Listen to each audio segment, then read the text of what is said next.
illustration.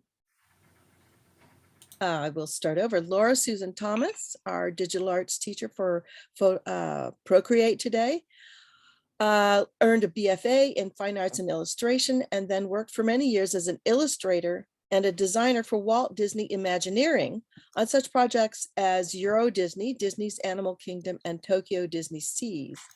She's worked on several children's books, illustrated for the LA Times Kids Reading Room and Baby Bug magazine.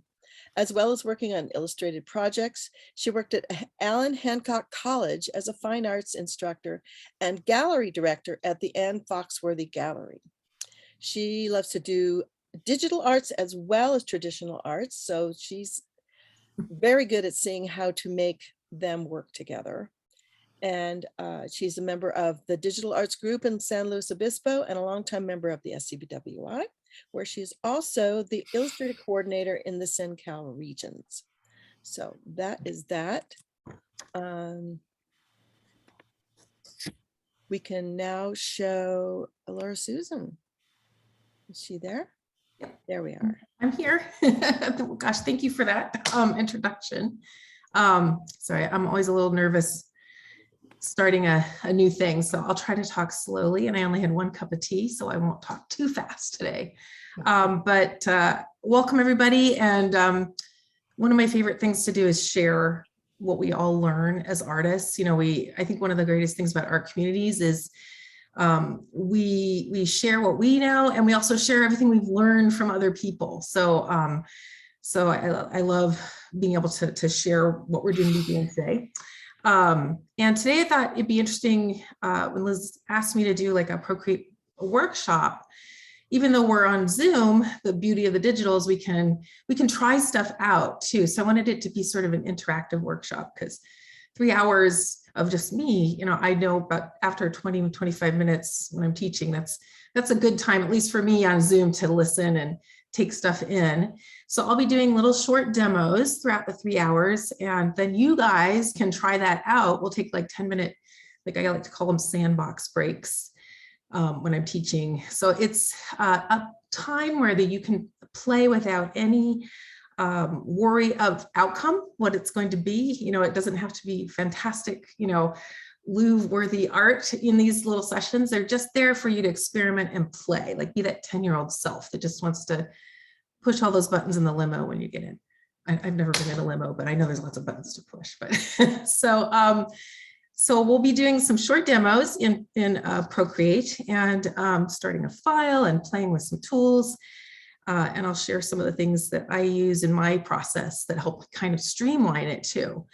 Because Procreate has a lot of wonderful layers, but they're sort of hidden in that interface, the workspace there. So let me go ahead and do a screen share. And as Liz said, if you have questions, like while I'm demoing, just throw them in the chat, and I'm happy to clarify or answer things as we go. So let me go ahead and do a share here. Sharing to iPads are always kind of interesting in Zoom, so I have to give it a little boop. And boop, so you guys should be seeing me. So I wanted to share some work that I've done, and mostly to show you guys the breadth of the materials that you can get out of a digital program. It can go from fine art to, as you can see on the left, like, you know, inking. I do a lot of collage type stuff where I'll bring in backgrounds. This is like some craft paper that I brought in behind that one illustration on the right. So I like to bring in textures and almost like digital collage sometimes. It can range from, I like to work more traditionally. So I'm a traditional painter. I'm kind of, I'm in my 50s, so I was pre-digital, so I still do a lot of traditional painting and gouache and oils. So I like to translate some of those into my digital work as well. So we'll talk about how to like bring all those great traditional tools that you have already into digital and use them. But you know, lots of textural type of elements. But that doesn't mean we can't. I was trying here to play around with like more of a gouache-like effect, or graphic illustration type of look. So just to sort of give you sort of the range that I work in. Love doing texture and fur, and today we're going to experiment with some texture and fur. We're going to get everyone creating some cute little tribble fur balls today. But I just wanted you to know that you can do so many different things with one tool. These were a more traditional take on the digital, and the centerpiece was actually, I don't know if anyone loves to do subtractive charcoal in the real world, but he was an actual subtractive piece, which we're going to play with today, like doing some little subtractive charcoal as well. And just to give you an idea, the other thing I love about digital is you can create light in a way that as traditional artists, we can always create light with color, you know, using our color theory and stuff as well. But there's some great tools we'll play with today to create light, like that glowing effect or beams of light. You know, there's some really fun ways to play with that in Procreate and Photoshop. And it's just a really great tool to do quick sketches. This was a quick study on some background pieces for a world building project I demo in class, in the class that I teach. So it's just such a powerful tool. And in this piece, most of it is, you know, hand painted, but with digital, don't be afraid to bring things in. Those little branches here. Oops, that's the wrong screen. Yeah. These little branches here were from a photo I took of some tree branches, right? So I brought them in on a layer. Like, so the wonderful thing about digital is you can mash up traditional work. You can bring in a partially finished drawing. You can finish it out. You can bring in your, you know, photographic reference, textures, patterns, use those and paint. So it has a lot of possibilities. So let's pop back over there. But I wanted you guys to start. We're going to be working on creating some little fur balls because it walks us through some processes and we can play with some tools. But what I want you guys to start with is we're going to have everybody open a file. And the way you do that, if everybody's in Procreate, you can start over here up at the top. You'll see a little, let's see, can you guys see my gallery when I go out? Are you guys seeing the gallery? I'm not sure. I'm seeing black on my screen. No, I'm seeing black also. Oh, okay.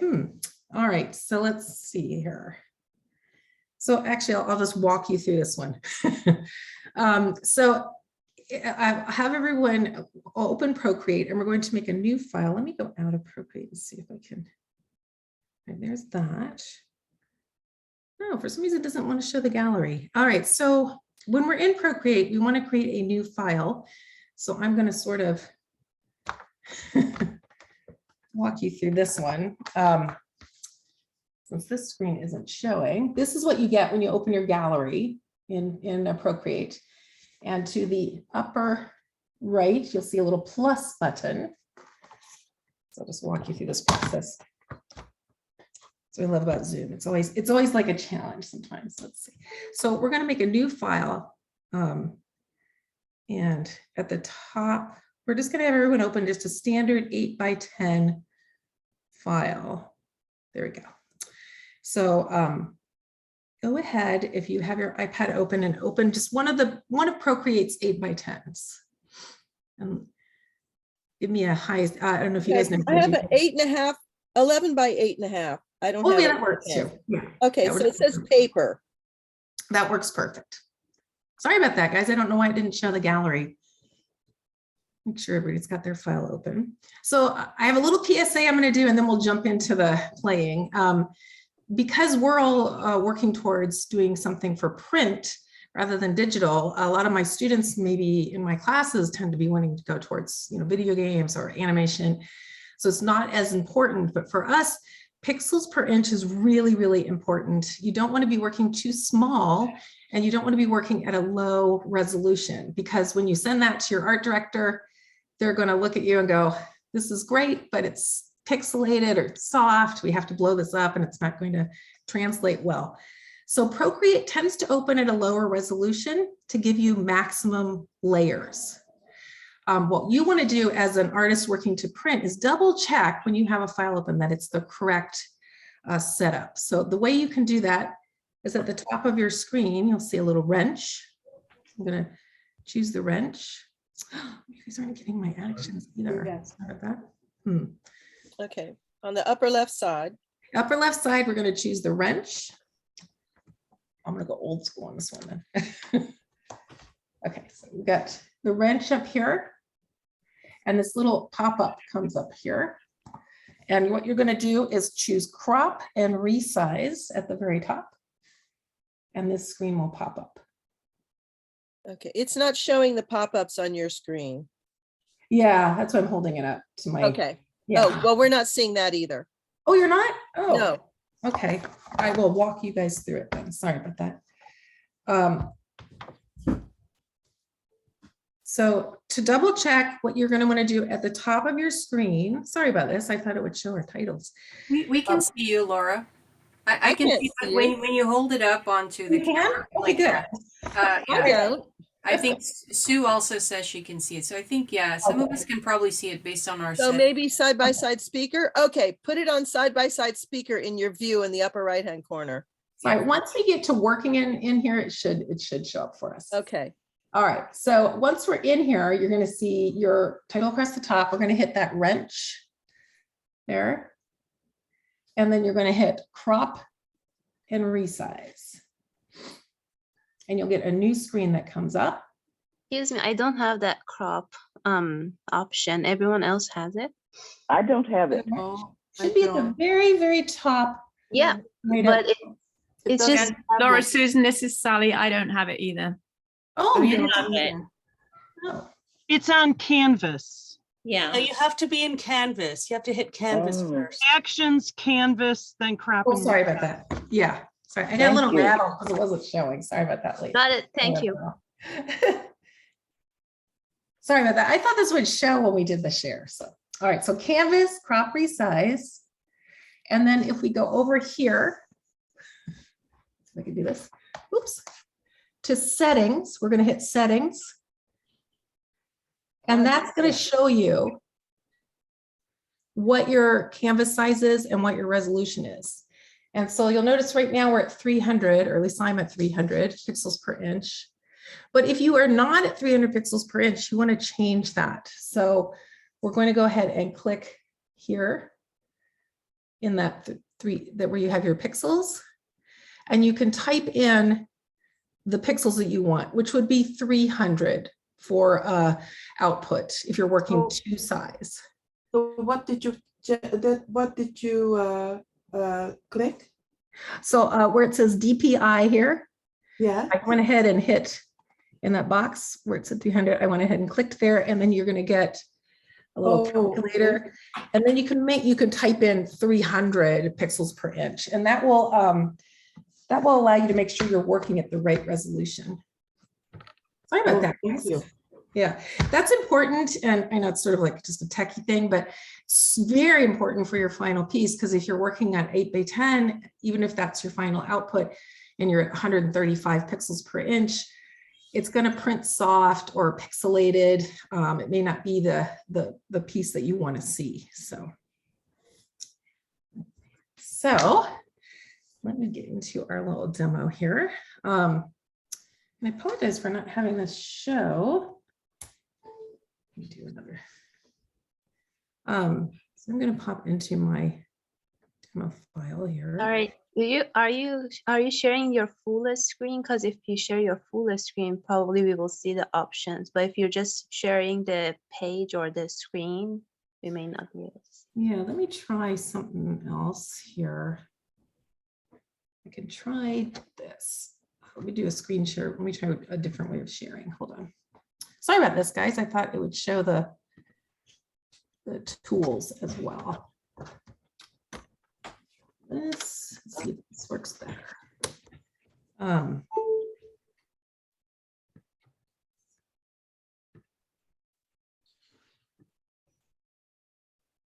It's not gonna work.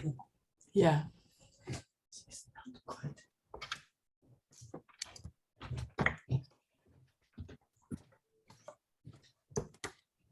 Yeah, I apologize for that, guys.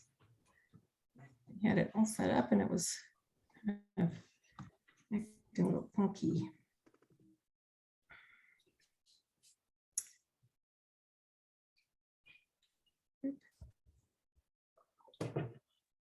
We can't see now. All right. Oh, there it is. Okay, good. I don't know why that worked that time. Can you guys see the gallery and everything in layers? Yeah. Yes. Who know? Okay, the wonders of Zoom. Why did that work the second time? I don't know. So, all right, so everyone can see like the layers popped up right now and the toolbars at the top. Yes. Yes. Oh, phew. Oh, good. Sorry about that. I don't know why it didn't share that way the first time. So this is my demo file. The reason I have this one up, you can start with your blank file. Off to the right side over here, I have sort of just what we're going to be working on and playing with today. I guess that's locked. So just so you have that up, we're on my demo screen. So we talked a little bit about sizes and pixels, but I want to talk about brushes and smudge tools first because they're kind of fun to play with and they act very differently. So we're going to go ahead. I'm going to go ahead and do a quick demo here and let you guys play with your brushes for a few minutes after the demo. So what I'm going to do is just add a layer. So we have I have an unlocked layer here. So brushes, if I click here, you'll see there's lots of different choices, you know, when you come to your brushes. I'll just try to use brushes that come with Photoshop. So some basic, you know, drawing tools and painting tools. And under the smudge tool, I think the beauty of Procreate is they have this smudge tool that you can also access all of these brushes with, but we'll talk about how that works in a second. So let's go back to our brush. There are some shortcuts you can use for your brushes, and I hope this pops up. There we go. All I did was tap once with my finger. So if you tap once, you'll get a new thing in Procreate, which is little shortcuts.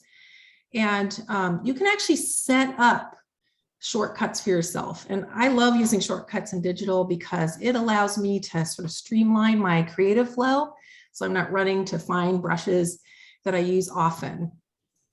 So I'm able to set up like certain brushes that I use a lot. And all I have to do is tap, grab that brush. I have my syrup brush. I can tap again really quickly and grab my gouache brush. Tap again, grab my stucco brush. And that's great because, as you guys know, it's like the equivalent of having to run around your studio getting new supplies all the time. So the way you can set those shortcuts, if I tap once, I'm going to get, mine says fave brushes. I'm going to tap in the middle on that favorite brushes, and you'll see you have some little quick menus to use. In that fave brushes, you can go and you might have a lot of untitled, probably you guys see a lot of untitled ones in there.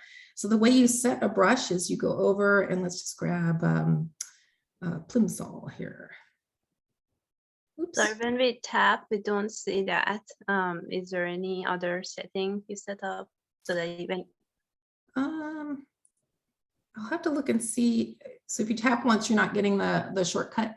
No, it just starts. No, it just does a dot. Oh, It just does a finger.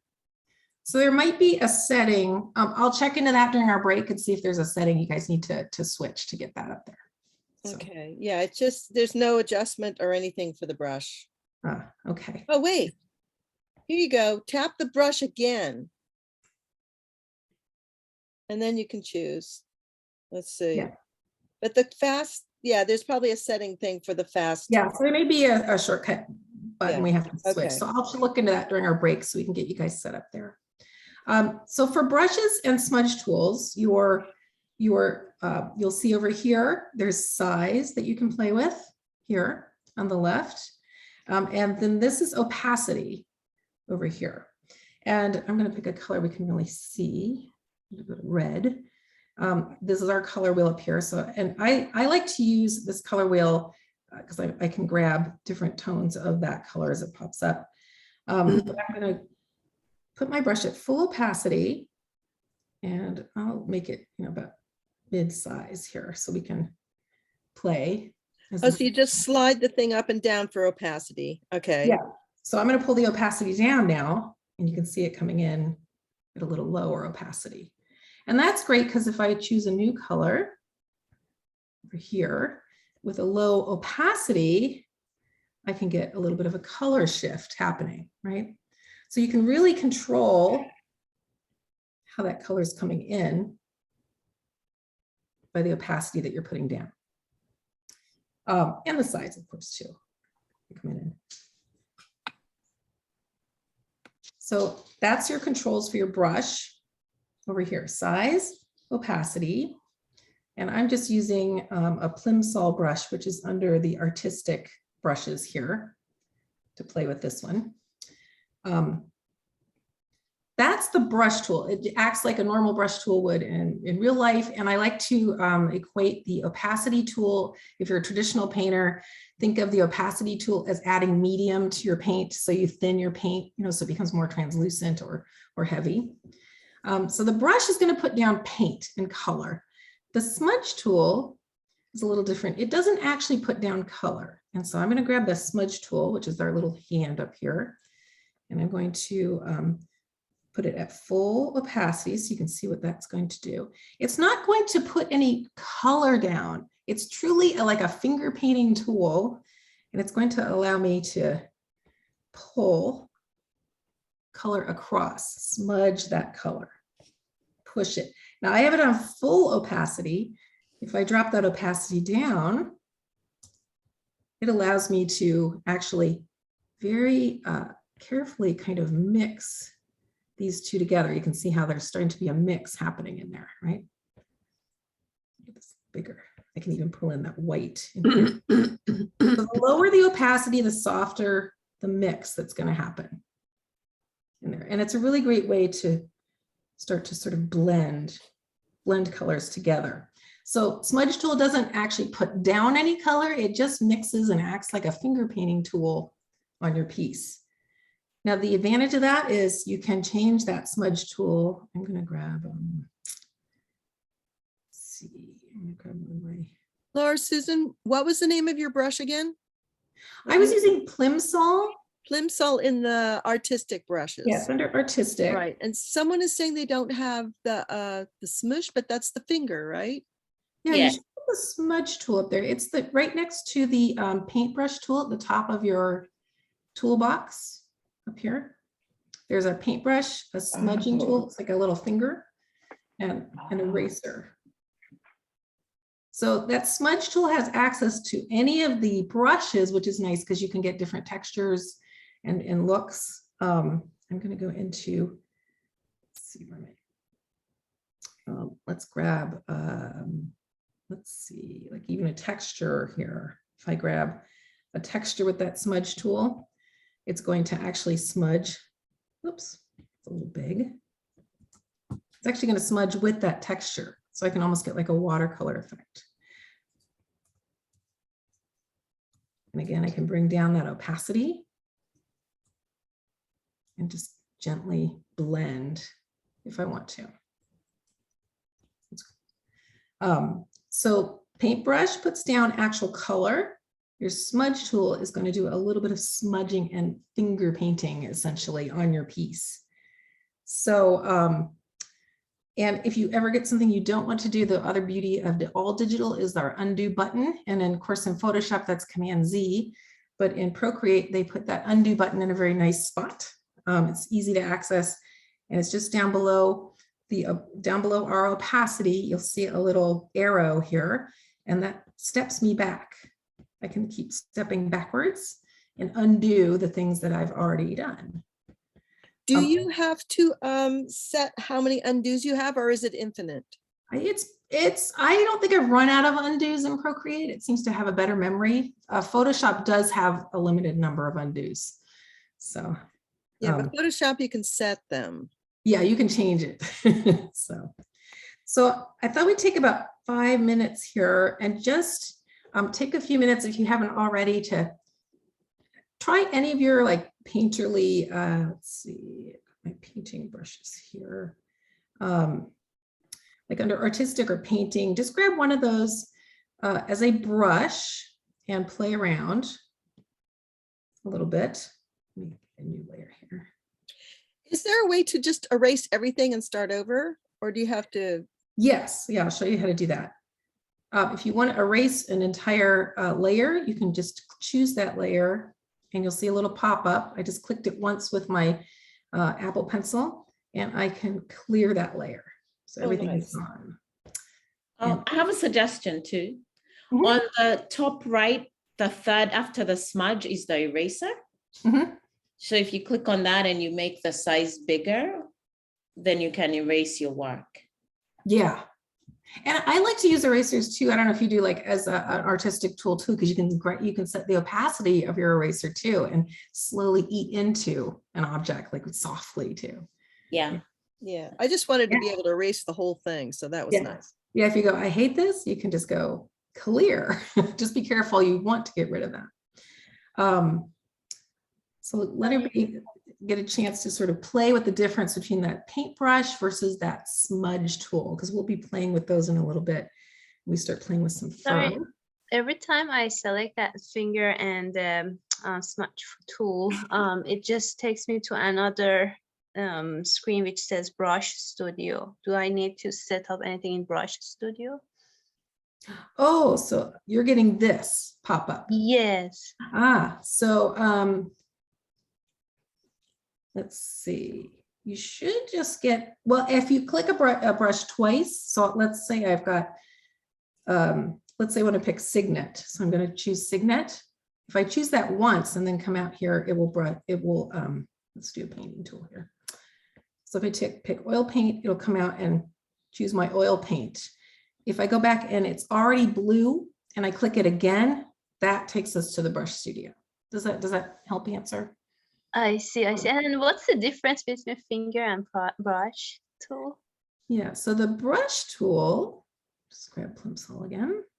The brush tool is going to put down color. The smudge tool doesn't put down color, but it actually blends and pushes that paint around on your canvas. So if I'm in this one, let's go back, get another color It here. smears the paint that's already there. Yeah, it smears the paint that's already there. So here's my paintbrush putting down these two. When I go to smudge tool, it's not going to put down any pixels or color. It's going to actually manipulate the colors that are there. Got it. Yeah. Nice. Thank you. They're a little different, but the smudge tool is a really handy, I think, painting tool in Procreate.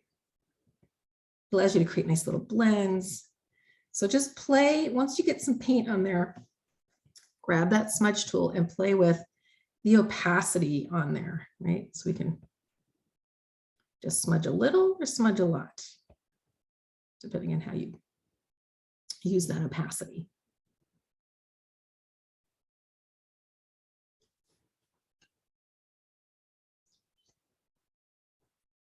All right, so how's everybody feeling with the paintbrush versus smudge? Everybody feeling it out a little bit?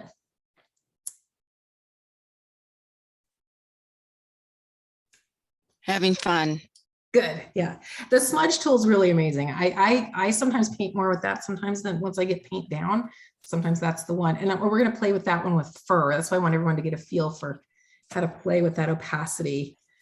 I'm going to duplicate him and we're doing our short break here and I'll show you. Laura? Yeah. How to take the, sorry, Oh, it's okay. let me come out of, sorry. Oh, it's okay. Just getting some feedback.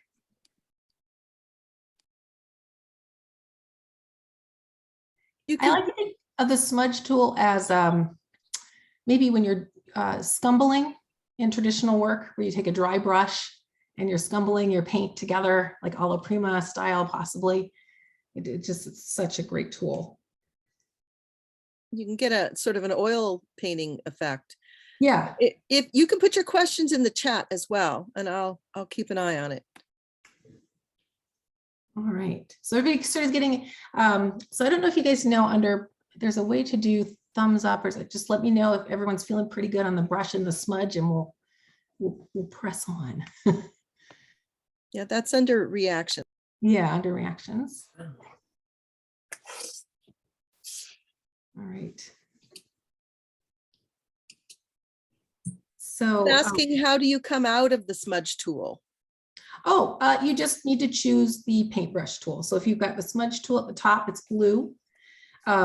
Just by choosing with your Apple Pencil, clicking on the brush, it will turn blue. Now you know you're using your brushes. Same with that eraser that Diana was talking about here. There's a little eraser tool. And what I love about the eraser tool in Procreate is, as opposed to Photoshop, I wish they would catch up on this one, is you can actually erase with any of the brush textures. So you can actually get some really neat effects using the eraser tool as well.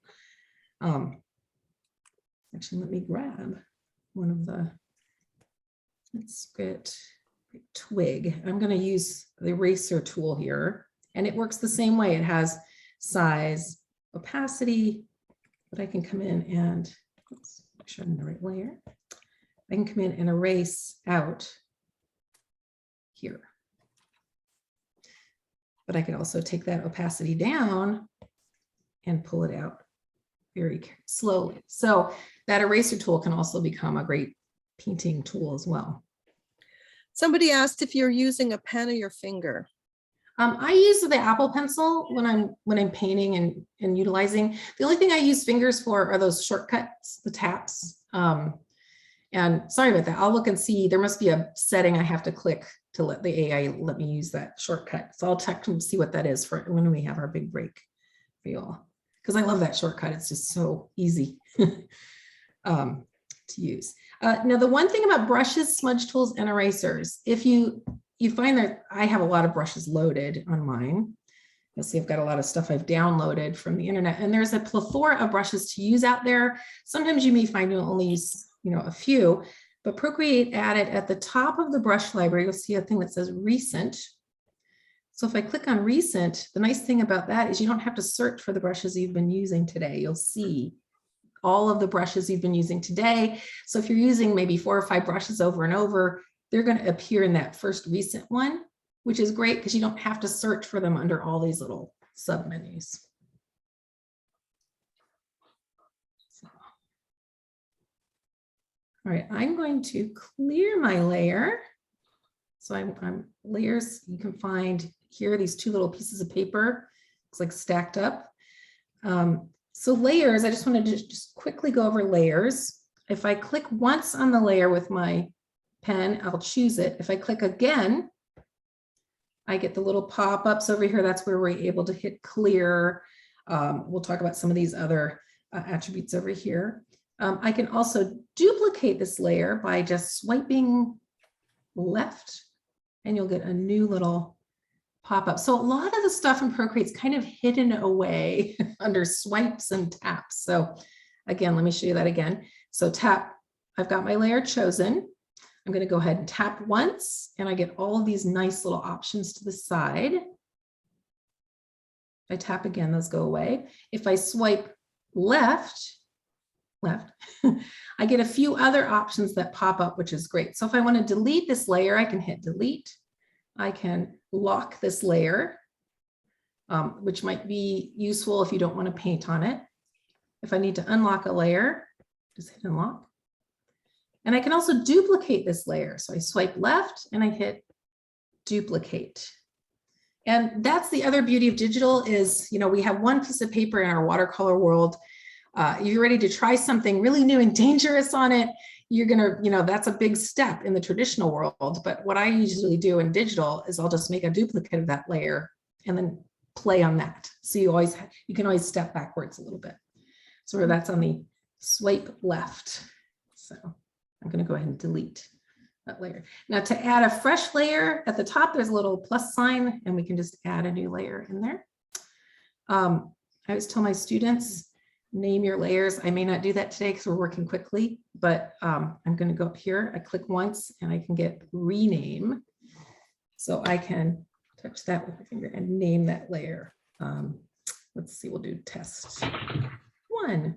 And I suggest naming your layers. I don't do as I do today because I'm going to be demoing quickly, but in a big file, you want to have your layers named because when you have, 25 layers, and you're trying to find the one with the eyeballs on it or whatever it is, it's handy to keep those layers named. So let's go ahead and just try it out. Let's go ahead and delete maybe the layer you were playing on. And let's add, I'm going to delete these. And then let's add a fresh layer. So let me know when everybody has their layer up.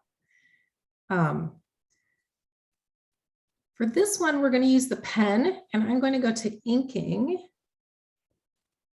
and grab the syrup brush, or you can just a nice, we're going to grab the syrup brush for this. So it's under inking and the syrup brush. So let me know when everybody gets their syrup brush ready to go. And there's a reason why we're going to use this specific brush for what we're going to try next. So it's under, you'll find it under your inking here, and syrup. Syrup. Yeah. Now, the reason I want to use syrup for this is syrup is a solid brush. It doesn't have any texture to it. But that allows us to do a couple things where Procreate has some really great sort of AI assists for drawing, which are kind of wonderful to play with. So I'm going to keep my brush all the way up, making it full opacity. And I'm going to make mine a little bigger so you can see. And let's pick a color that's easily seen for you guys.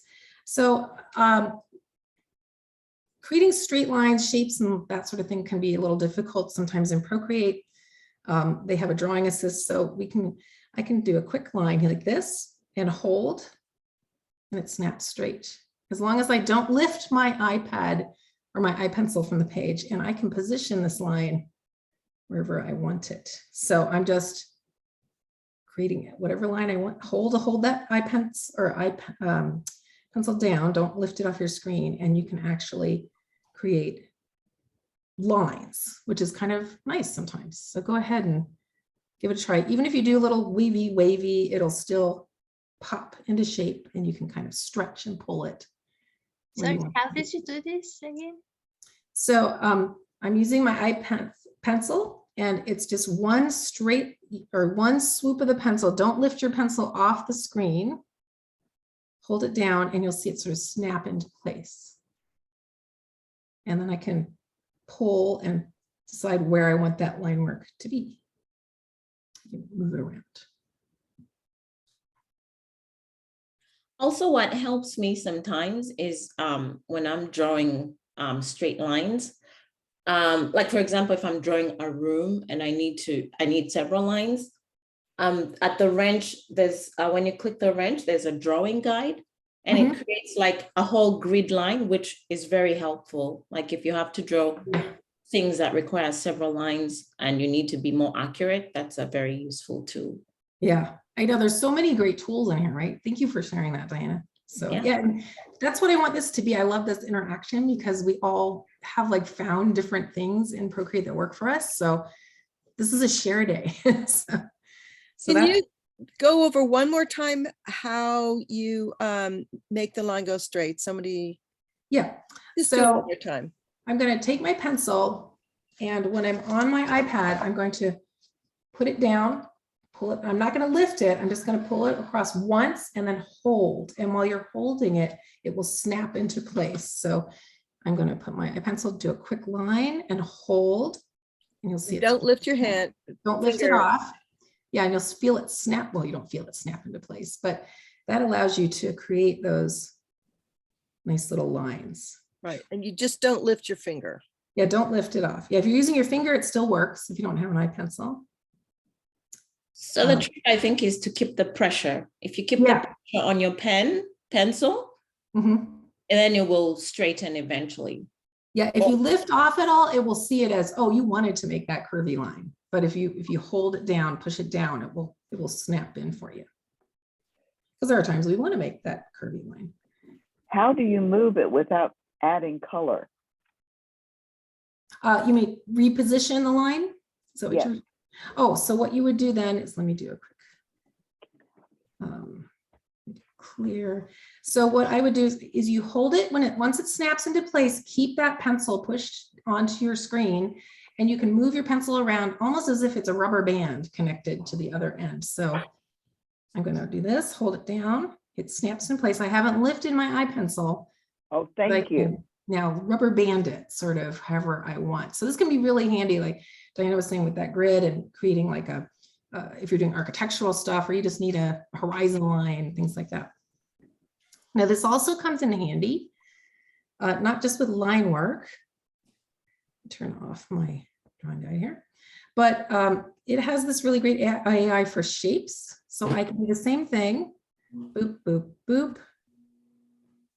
I don't know if you guys saw that snap into that triangular shape. I can do a square. And I can even move those squares around and resize them, or a circle. So try the same effect we were doing with that line. Go ahead and play a little bit with that little AI help assist. So I'm going to do so I'm not lifting my pencil. 1, 2, 3. Boop, you'll feel it snap. You can kind of play with it. Make a circle down here. You can sort of play with that. So it's just like with the line work, but you can create any shape you want. I could create a funky geometric shape up here, and it lets you just sort of play with those.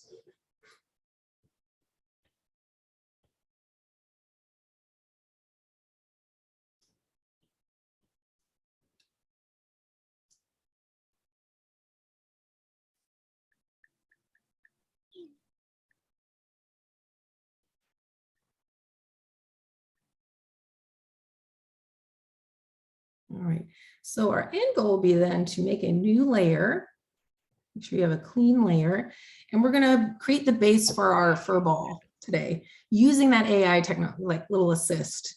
We're going to create with that cert brush. It needs to be opacity all the way up. I'll show you why. If I have the opacity down and I create a shape that's closed like that, what you can do is pull to fill color. I can pull this color over and drop it in, but you notice it fills the whole screen. That's because my opacity was down on that brush. So I'm going to undo that. So I'm going to go full opacity with that syrup brush, and I'm going to create the base for my tribble fur ball here. I'm going to go all the way around and connect that up and let it do a little drawing assist. Get my size for my fur ball. And I've made a closed shape, and you can drag color to your work area just by using your eye pencil, placing it on that dot of color that you have chosen, and you just pull it across and drop it in, and it will fill. So we can sort of get our guys started. You can also fill an entire layer if you wanted, or use the selection tool, which we'll talk about in just a sec.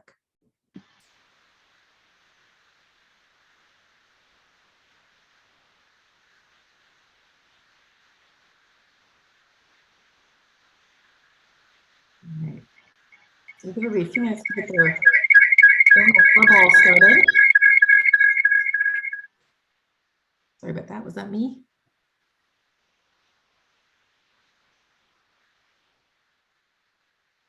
All right.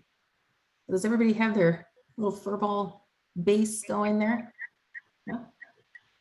Yep. All right. So How did you fill it? oh, sorry, is that me?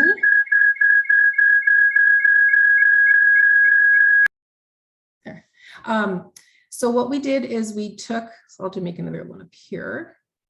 Here's my little, I'll do a secondary fur ball. So once it's a closed shape, I take my pencil, I'm going to go up, and the color dot that shows the color you're using, I'm going to put my pencil down on that, hold it down on the screen, and pull it in. You can see, pull that color in, and I'm going to drop it inside of that shape and let up on my pencil, and I'll just pop that color in there. Oh, would you mind doing? How do you? I'm having a problem pulling it. Oh, so here, let me make another little shape. So I'm going to go up to the dot, and you'll see my eye pencil on your screen. You'll see the dot expand a little, or as I push down. Oh. And then you won't see it pulling until you get into your workspace. Does it work if you're using your finger though? I'm having trouble doing it. Yes, it does work with your finger. Yeah, you have to push down a little bit. Remember, it's pressure sensitive. So just go ahead and push down maybe a little harder. Oh, Cover the whole dot with your fingertip. I think. And then push down fairly hard. Whoops. You may have to push down a little bit to get that with your finger. So. All right. So it may just be the pressure that you're using. If you're doing it too lightly, if you push down really hard and pull in, it should do the trick. So touch that, pull it in, and you should be able to drop and fill. It does take a little bit of fiddling to do. Yeah, it's a little finessing. But just keep trying. Yeah, it'll come in there. So this can be kind of handy. I want to talk about selection tools as well over here. And we'll just make sure everybody has their base set up in just a minute. So this could be a really handy tool. That drop and fill can be a really handy tool to create gradients as well, which we'll talk about in a bit. But I want to pop up to the selection tool. So at the top, we played with that wrench that has a lot of actions underneath it that we can use. We're going to talk about these tools. Next to the wrench is a magic wand, which is where you're going to find all of your things like hue and saturation adjustments, color balance, Gaussian blur, which we're going to use a little later. Those kind of adjustment tools under there, like, you know, the magic wand. And then next to the magic wand, we have this funny little like S shape. And this is where selection tools will pop up. So you'll see when I click that, I get lots of selection tool options at the bottom here. Automatic, freehand, rectangle, ellipse. And so if you're not familiar with digital, you can use selection tools to select certain areas that you want to affect on that layer in some way. So I'm going to go to make sure I'm on the right layer. I'm going to click on my layers here, and I want to work on layer 3. So the way you know what layer you're working on is, of course, that's going to be in blue. It'll tell you where you are. So I'm going to choose layer 3. I'm going to zoom in a little so you guys can see. And I'm going to choose a selection tool, and I'm going to use the freehand tool. So I'm going to go click on freehand. And I often will use selection tools to start to block in areas sometimes. So if we want to create some little fur for this fur ball right away without having to paint it in, I can come in now and I click down with my selection tool. I'll get a little dot. You'll see a dot there, and I can kind of create your drawing, and you'll see little dotted lines picking up. I'm just going to get some hair going. Now I have to connect this up. So I'm going to come over here and connect that. And I get a selection, which I can also fill. If I click and drag, I can put that and fill that selection. Now to get out of the selection, we just click once again on that selection tool. You can see I sort of added a little hairy edge there. So again, it's selection. I'm just using the freehand tool right now, but you can see I can create any shape I want. Once you connect it, you get these sort of stripy lines. It's showing where you're masking out. And I can add color in there. The other thing I can do is paint inside of that selection, and it constrains me a little bit. Oops, sorry. I can now paint. Go back to that selection. I can paint inside of that selection. So it sort of constrains. It doesn't allow me to paint past those edges.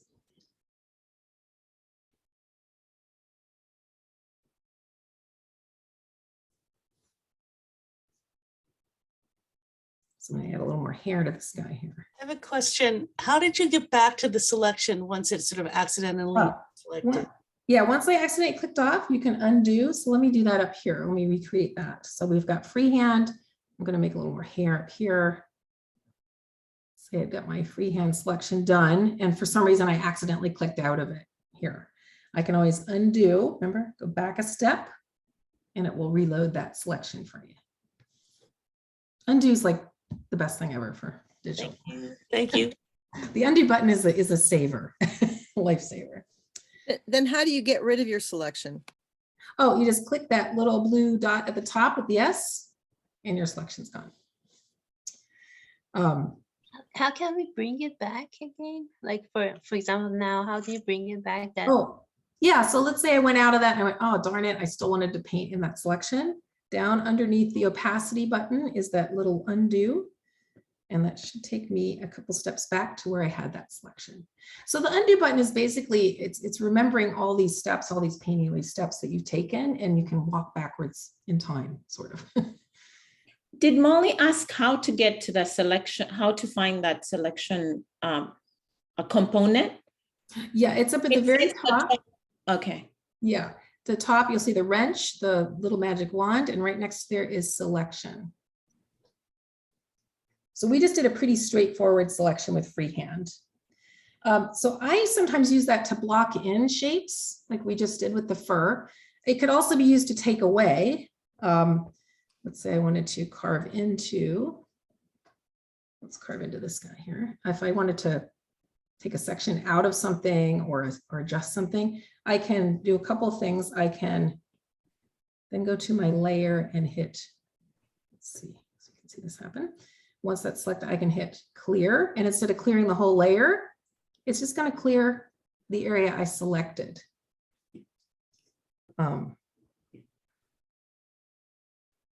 So selection tools can be used to add to things, to take away from things, but also to adjust for things as well. So let's go ahead and add some hair to that. It's a good way to practice, just sort of add some hair to your fur ball here. so it does leave a line after we clear it. It does still leave the outline line there. Yeah, you'll see a little bit.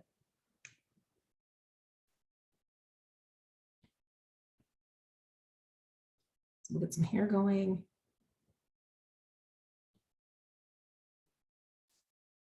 Oops.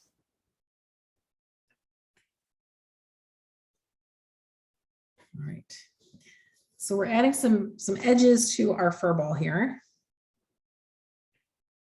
I'm going to go ahead and finish my, oops, undo. Add some hair to this guy.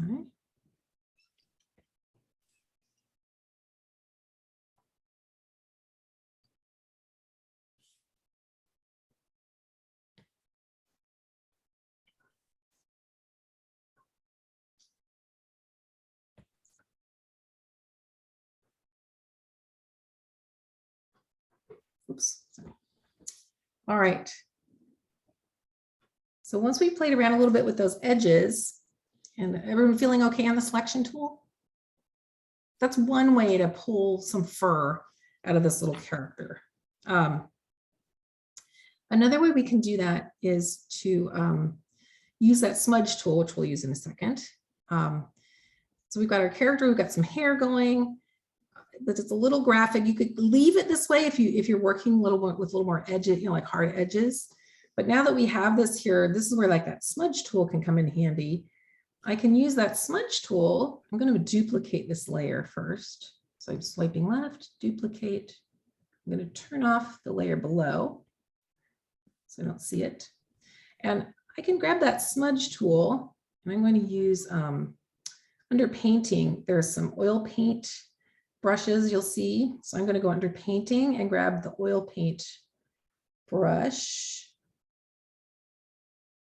And I can come out now and use that smudge tool. I'm going to bring the opacity down a little, the size, and I can start to sort of pull out some wacky hair from this shape if I want to. So I'm just pulling these hairs out, right? So I can use that oil paint tool. Underneath painting also, there's some dry brush tools at the bottom, like old brush, really great for using texture.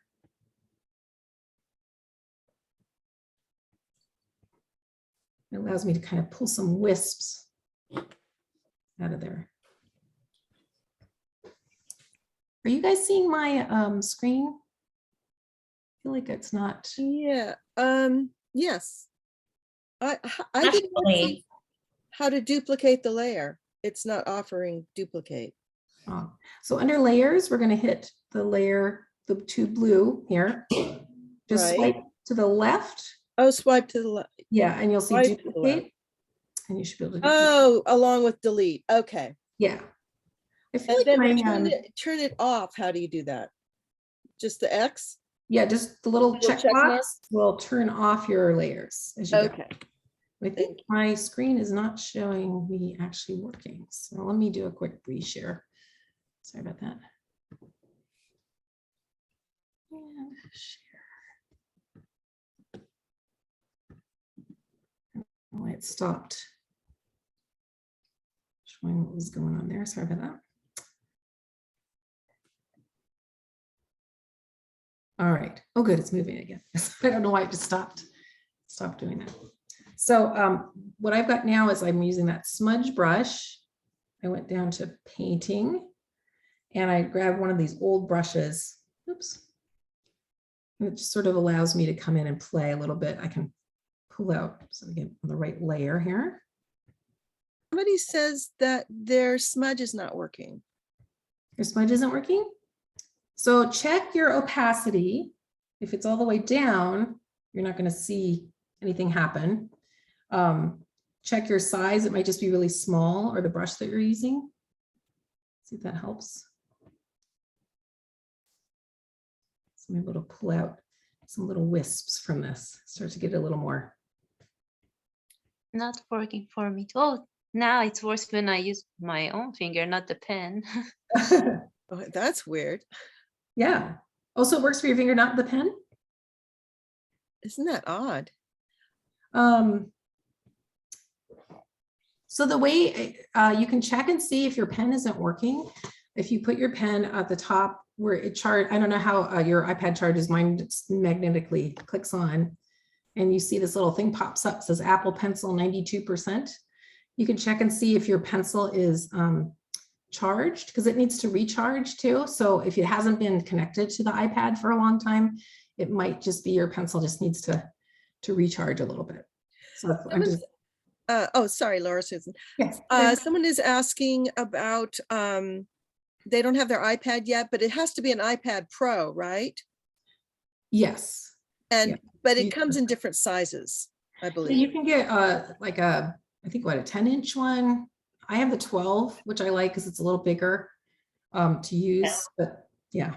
I think I have a 12th generation, which I think is yours. Mhm. And that one is, the newer ones are faster and they're more, the software is more up to date. So I think it depends on what you want to get the most of it.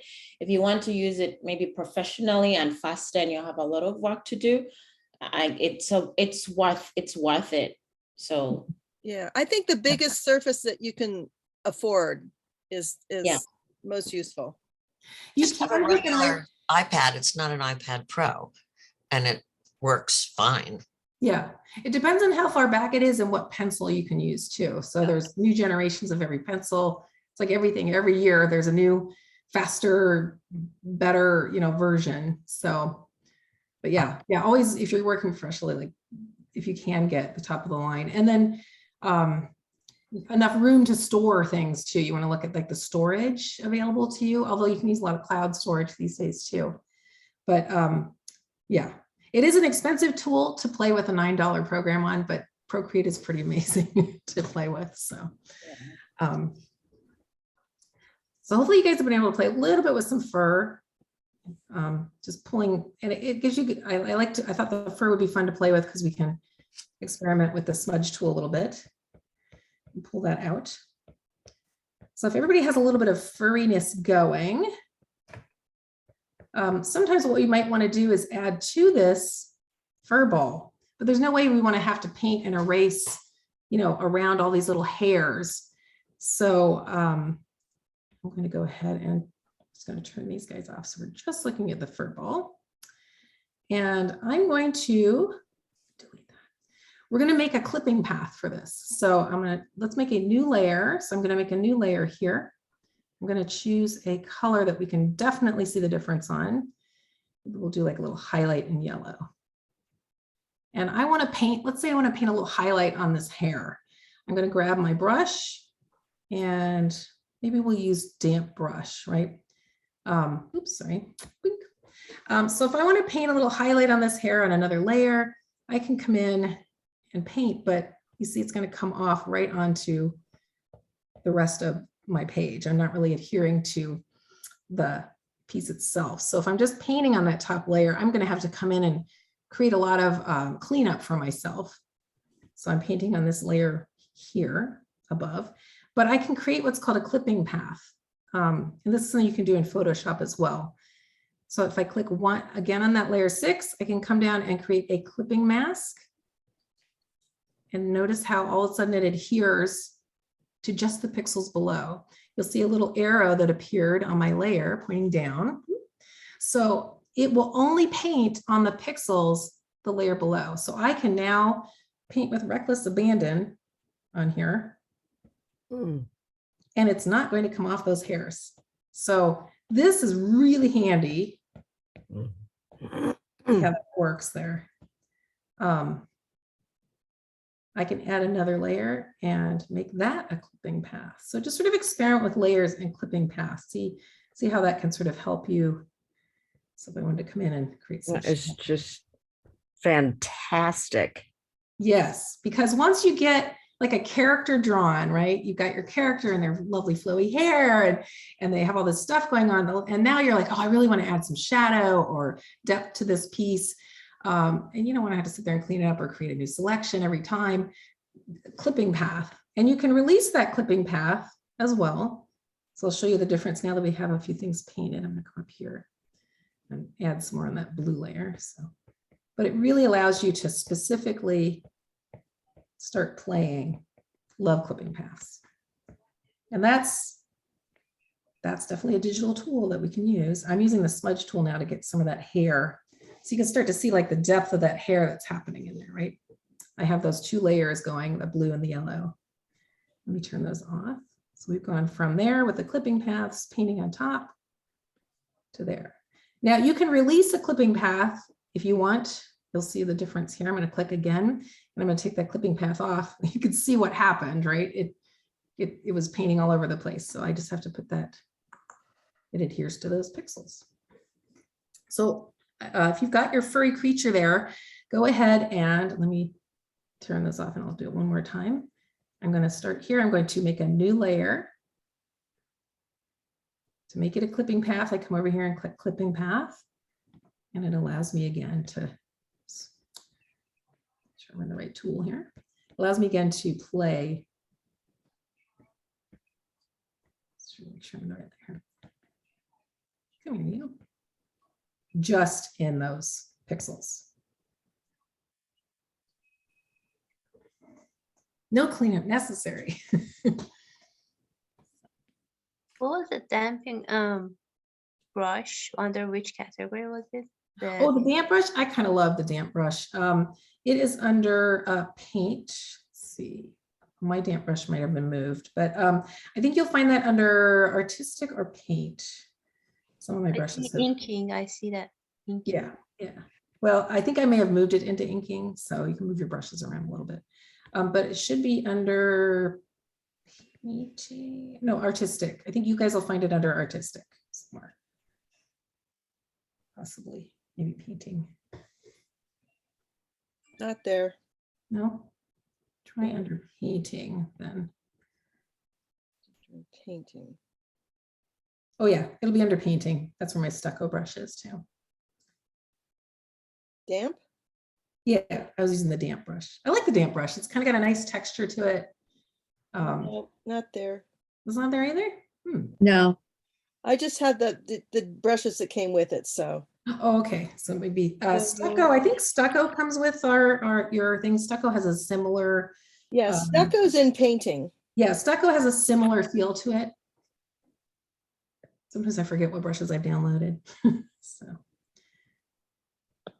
sort of play with those and see how that goes. Now, when we turned off that clipping path, of course, unfortunately, we get all this extra gunk. So if you later decide, once you get this the way you want it, that you want to make this into one layer, I'll show you guys how to do that. If you have multiple layers and you want to make them into one, smash them down. What you're going to do is I'm going to choose layer 8 here. It's already chosen with blue. Then I'm going to come down to layer 3, and instead of swiping left, I'm going to swipe right. See what happens there? It actually got a darker blue. So that's allowing us to select multiple layers at the same time. So I'm swiping right on the layer. So I can swipe right all the way down if I want to, right? So that allows you to multiple select layers. So I'm going to go ahead and just click off that. So again, I can click layer 8, and now I want to swipe right, right, right. I can select multiple layers at once. I'm going to do a quick duplicate here so we have these to come back to. All right, so now let's say we wanted to, my clipping path. So let's say we wanted to smash these layers down into one. So I'm going to pick my layer. I'm going to swipe right. So I have these two chosen.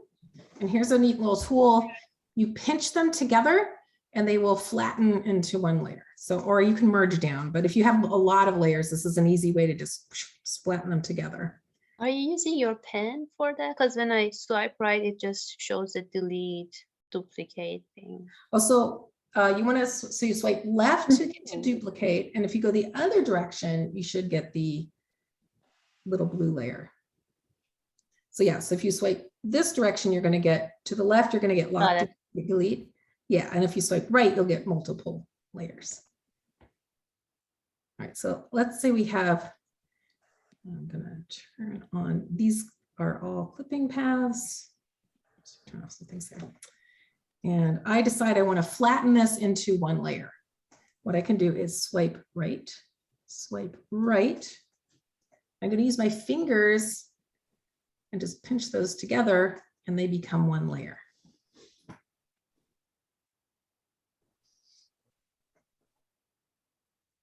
And now that's all on one layer. And the nice thing is it actually remembers if you had a clipping path, it will actually take that information and merge it down.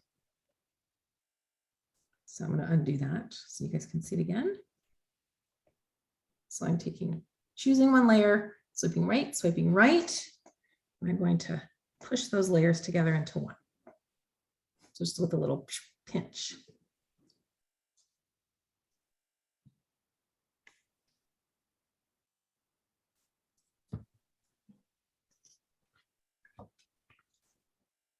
Everybody able to smash their layers together? Yes. Yeah. Yeah, clipping paths I think are amazing. I love clipping paths in both Procreate and Photoshop. So let me get rid of these layers. So I'm going to. Is there an undo for if you've if I hit merged layers and you suddenly went, oops? Yep, there it goes. Just the undo button is your lifesaver in this case. So I'm going to get rid of a few layers here. So have them sitting around. So we have our little fur ball here, but we want to make a background for this. And one of the things I struggled with when I first got into Procreate was, I don't know if anyone here is a Photoshop user, but in Photoshop, you can get these gorgeous gradients and things that happen with the, there's a fill tool that allows you to pull out beautiful gradients. And I couldn't find that forever in Procreate, but there's sort of a workaround for that in here. So we're going to create a new layer. And if you click and hold a layer, you can move it around in your layer palettes. So we're going to put that at the very bottom. And I have a couple layers underneath there. And I'm going to create a gradient background, which is, in Photoshop, they have a tool that you can just choose your colors, pull it, drag it, it drops it in, but they don't really have that here. So what we're going to do is we're going to go back to inking. There's my inking, and we're going to grab that syrup tool again, because it's solid. We want a nice solid brush, or you could just use a regular round brush as well. It just has to be a solid brush for this one. And let's create a background. So I'm going to take my eye pencil and run it all the way across. And the nice thing about this is I can create any shape I want. I'm going to create a little curve there. I'm going all the way across off my screen. I'm going to pull that color in and drop it and fill. Okay, so we're going to get there base of their gradient going. I'm going to choose a new color for the top. Maybe we'll do a nice little sunset here or something wild. So I have a new color chosen. I'm going to take my syrup brush. I'm going to run it however shape I want across here, all the way across. I'm going to turn these guys off so you can see. And then I'm going to drop and fill that top.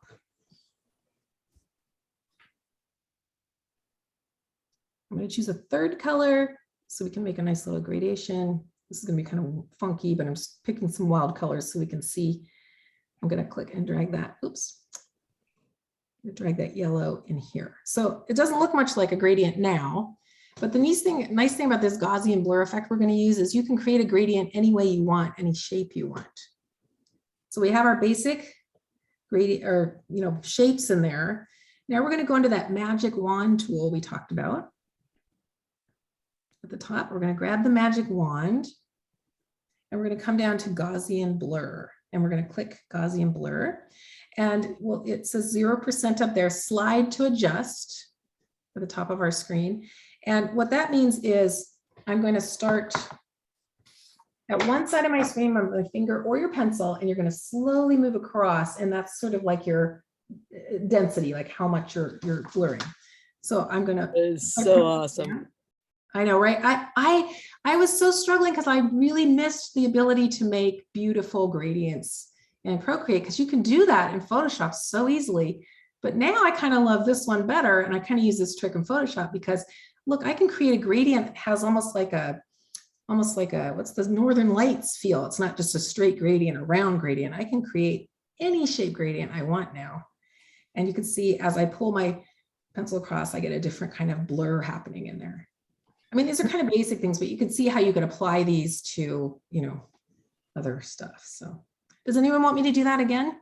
Or are we doing okay on that? Yes, please. Could you do it again? Yeah, so I'll start with a new layer. So I'm gonna make a new layer. Let's turn that one off. Using that syrup or a solid round brush. It just has to be a solid brush. Otherwise that color finds a way through and boom, it'll like fill your whole screen. So let's do, so I'm going to come in with that brush. I'm going to start with the yellow at the top this time. I have to make a solid closed area. I'm going to drop in that yellow. I'm going to, let's choose a new color for the base. The sky color. I'm going to come in down here and drop in that color. And now that we have a solid area in between those two, that white area that doesn't have any pixels, I can really choose anything. Maybe we'll make this a alien, I don't know, alien landscape here. Oops, green. Yeah, dragging the color in is a little bit tricky. It's kind of funky sometimes.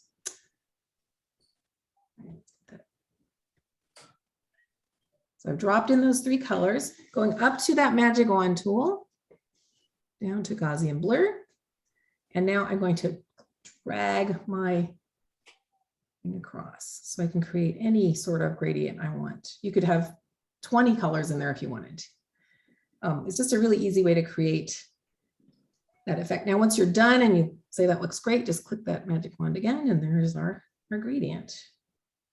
Let's turn our. Oh, Laura, I found, I also just recently discovered that one, but also the airbrushing tool, there's the soft brush is really good for blending, like to do things that are like skin tone and they're different shades and overlapping on that. It's a full tool. Yeah, and then you can play with the opacities right on those, and it's smooth, beautiful effect, right? Yeah. Dan, we're gonna tag team this one next time. Yeah, there's so many layers. Even when I teach my students, we go for a full semester, obviously, but I learn everything. I learn something new every time I dive into these programs, and I learn stuff from other people. I love this. So, yeah, and these are kind of funky little tools I'm showing you guys today, but they can really be fun to play with and fun to utilize, and you can see how maybe you can apply that to what you guys do stylistically. So let's see, I want to show you guys the gradient map. We got a little fur going, clipping paths. kind of amazing. Remember now, if I decide, let's take that off. Oof. Now let's say this furball isn't where I want it. I wanted to show you one other toolbox at the top here. We did a little bit with selections. We played a little bit with one of the Gaussian blur, but at the last one is a little arrow. So I'm going to click that and see it pop up there. That's the move tool. And that allows us to manipulate on one layer, move things around. So now the problem is these layers aren't connected yet. So it'll just move the base layer. So I got to flatten those down. So I'm going to click layer 3 and I'm going to swipe right, and pinch because I want those on one layer. Now I can go back to that move tool. And you'll see down here, there's a couple options. We're going to keep it on uniform.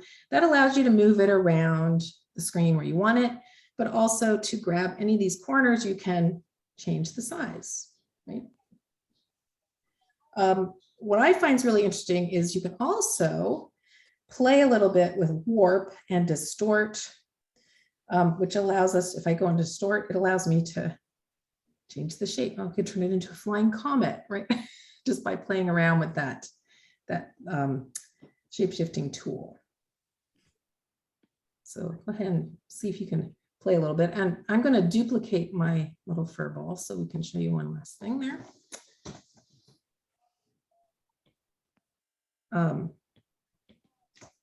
Going back into my move tool.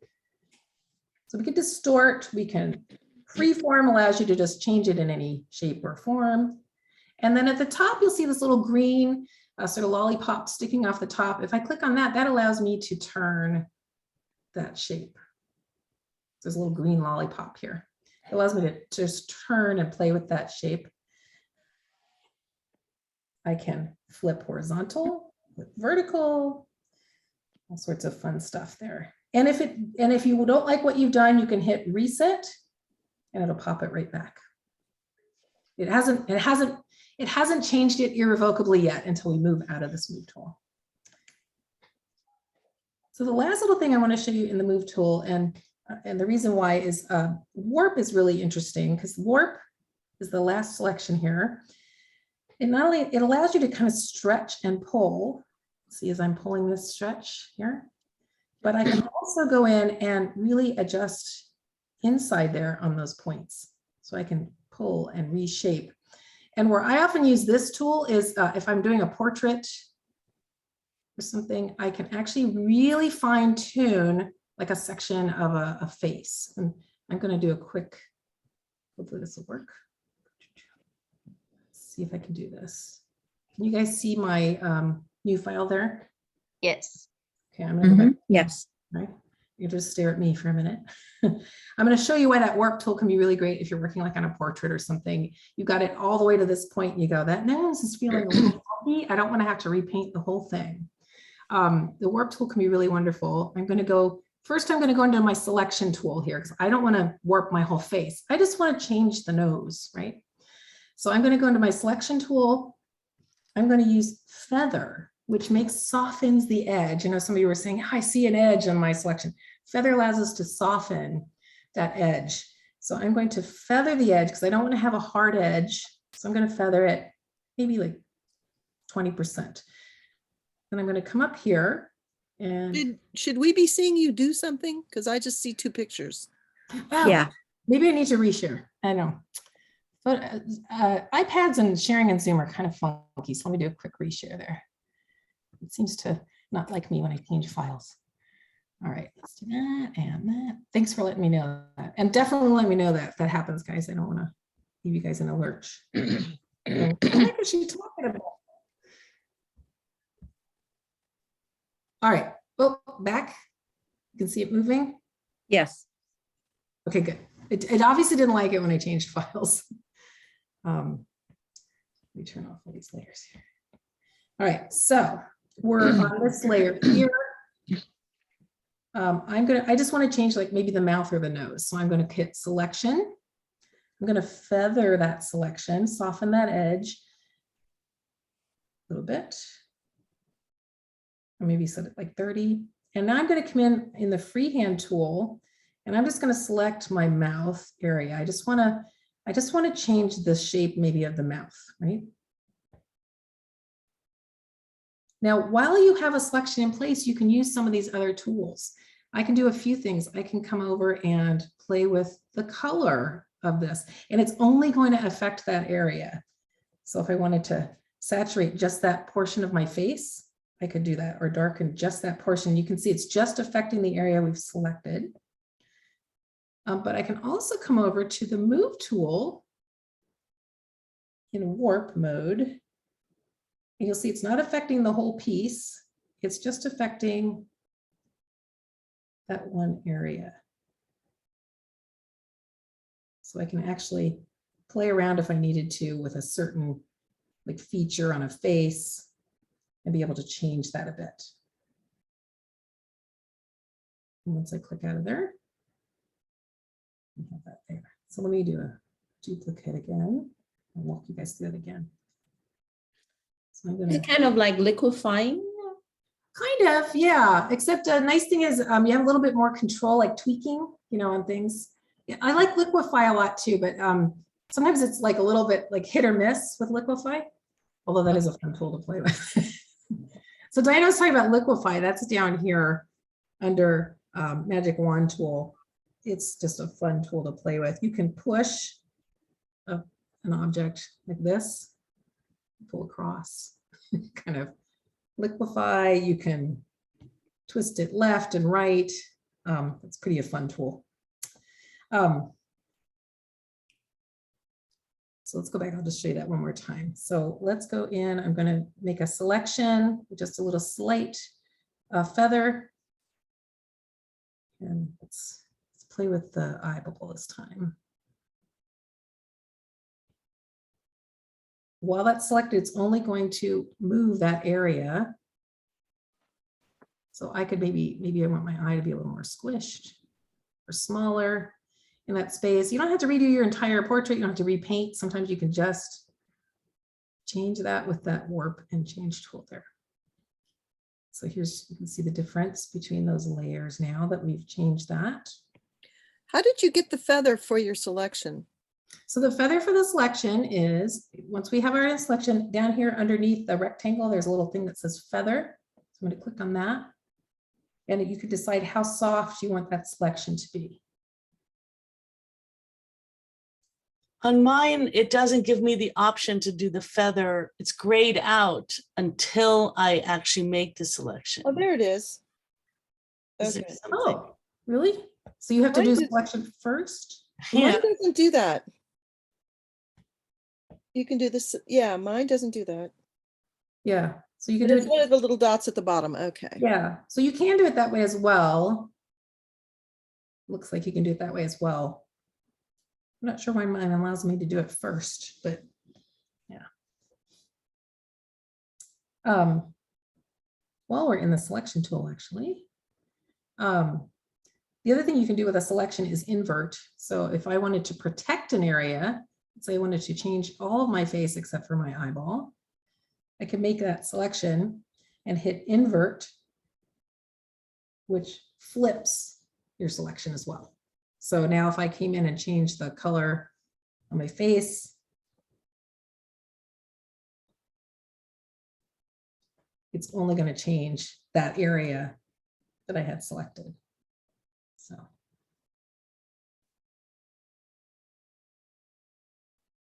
I'm not sure when I go back if this is going to get mad at me or not. But. So let's see what time we've got here. 10:30.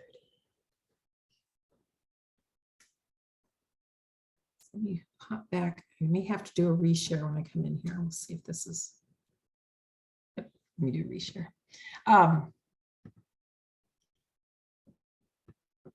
Ding, ding.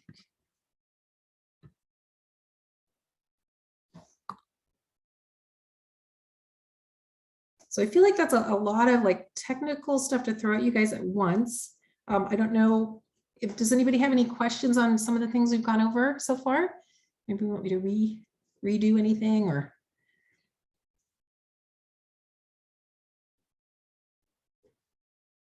Nope. All right. I think we're all digesting. Okay. So if you want, it's 10:30. If you guys want to take like a 5 or 10 minute break to play, to work or maybe run to the restroom or grab some tea.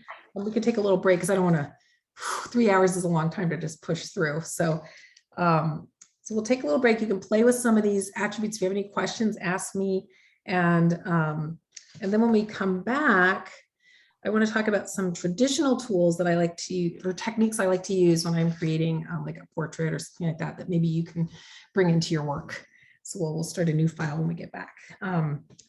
And if you want, I'll just keep working on this guy while we're taking a break. And yeah, does that sound good? Everybody need a short break? It sounds good. So we'll come back at 20 till. That gives us 7 minutes. 20. So that would be 10. And I'll 40. stay on if anyone has questions or. Yeah. Diana. Question. Ooh. My struggle for me, I've been trying to practice and draw, is sometimes the theory of light is what catches me. And I just wasn't sure. I just wanted to find out if that's going to be something maybe you'll touch on a little bit, like some tips and tricks. Yeah, definitely. Shading, you know, so that I feel like that might be very helpful. Oh, absolutely. So what would, I'm actually going to talk about like how to bring your traditional, like those value form and all that stuff into digital. So Diana, what we can do is I'm going to talk a little bit about subtractive.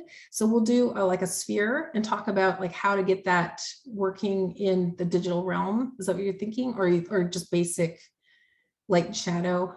Yeah, I guess kind of just basic, you know, like maybe when light falls on an object, you know, because some people naturally know, okay, so if light hits my face here, then I kind of know this part is darker and this part. But I also don't know if that's also something that's very intricate or. We can touch on that. Actually, when I have like drawing students that they're struggling with the light and dark, you know, getting that right, the subtractive technique can kind of like, it's like an aha moment to work in reverse. So yeah, so what we could do is during the break, if you guys want, we can make a sphere. Let's make a sphere. If anyone wants to work with me, I will just do a little quick sphere. I'm going to turn all these guys off. And so I'm going to make a new layer and I'll name it sphere. Yeah, that's a big issue. And one of the things I find that helps me when I'm trying to do a lot of value on a piece is rather than starting with a white background, the first thing I'll do is create like a 50% gray background. That really helps me because you're looking at white. So how can you create light when you have this big, you know, blank area in your face? Sometimes it gets a little difficult. So if we go to background color in Photoshop, Procreate, I can set my background color. You can see I can change it here. So I'll usually, if I'm doing like a portrait or something, I'll start on a mid-tone ground, which is sort of a neutral, any shade, but just like start with a mid-tone. That sort of allows me to start thinking about color and shape. And we'll just work in grayscale right now. So Laura, people are not going to want to miss this, and so you know they won't run to the bathroom. So yeah. can we just hold this for 5 minutes? Yeah. And oh, absolutely. Yeah. Sorry, I got carried away. Sorry. I'm excited about this stuff. I know. No, it's like I didn't want to miss it. Yeah. Because, yeah. So yeah, so we'll, I don't know if Diana, have you ever worked like charcoal where you're doing subtractive, pulling off in traditional? No, I haven't used charcoal. I've mostly used acrylics and just it on rocks and canvas, and this is and just regular paper. But charcoal's always been an interest, but I haven't tried it before. So there's a technique that you can do if you ever want to play around, just like somehow when I have students that are like struggling with getting value and light, working like additive, you know, putting color down or that sort of thing, I have them start with grayscale rather than color first. Okay. And then also if that subtractive technique, which we'll play with in a few minutes, it becomes, sometimes it can just like light bulb moment because you're actually creating the light first and pulling off light. So, okay. And then of course in Photoshop and Procreate, we can create light, which we'll talk about too coming up. So, yeah. Thank you so much. Good question. That leads us right into what we're going to do next. You're a great teacher. I love that you're very interactive and Oh, thanks. Really nice. It's engaging. Yeah. So are you doing acrylic paint mostly right now? I mostly do acrylics and I do rock painting, especially during the holidays. But I kind of started doing illustrations, and here are a couple that I kind of started with. Oh, he looks great. And I can already see some light coming through. Yeah. Yeah, you got your light coming in. Yeah.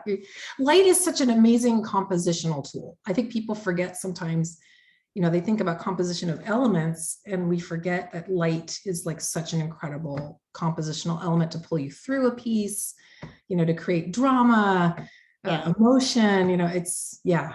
That's a really lovely piece. Yeah, I think it gives it more of a dimensional, kind of like brings the drawing to life, and just makes it more vibrant. I just kind of struggle with, some people are just natural, like they just know, okay, once they put on something complex, they just know this is where the light goes and and they do such a great job. And I kind of second guess myself, and I find myself kind of like, well, where should the light go? So it would be good. Give yourself a pat on the back though, Diana, because you're seeing what they're putting out there. I always love Instagram and all these things that we look at. They have probably struggled with that as well at some point. They're just maybe, further down that path than you were. And if you could see what they did maybe 2 years ago or 5 years ago, they were probably at the same point, in their journey. So yeah, don't ever second guess yourself. The fact that you want to learn it, that's enough. I think that's what we all feel as artists, right? We want to keep learning and keep figuring out how to do things. And, that's the fun of it, I think. Yeah.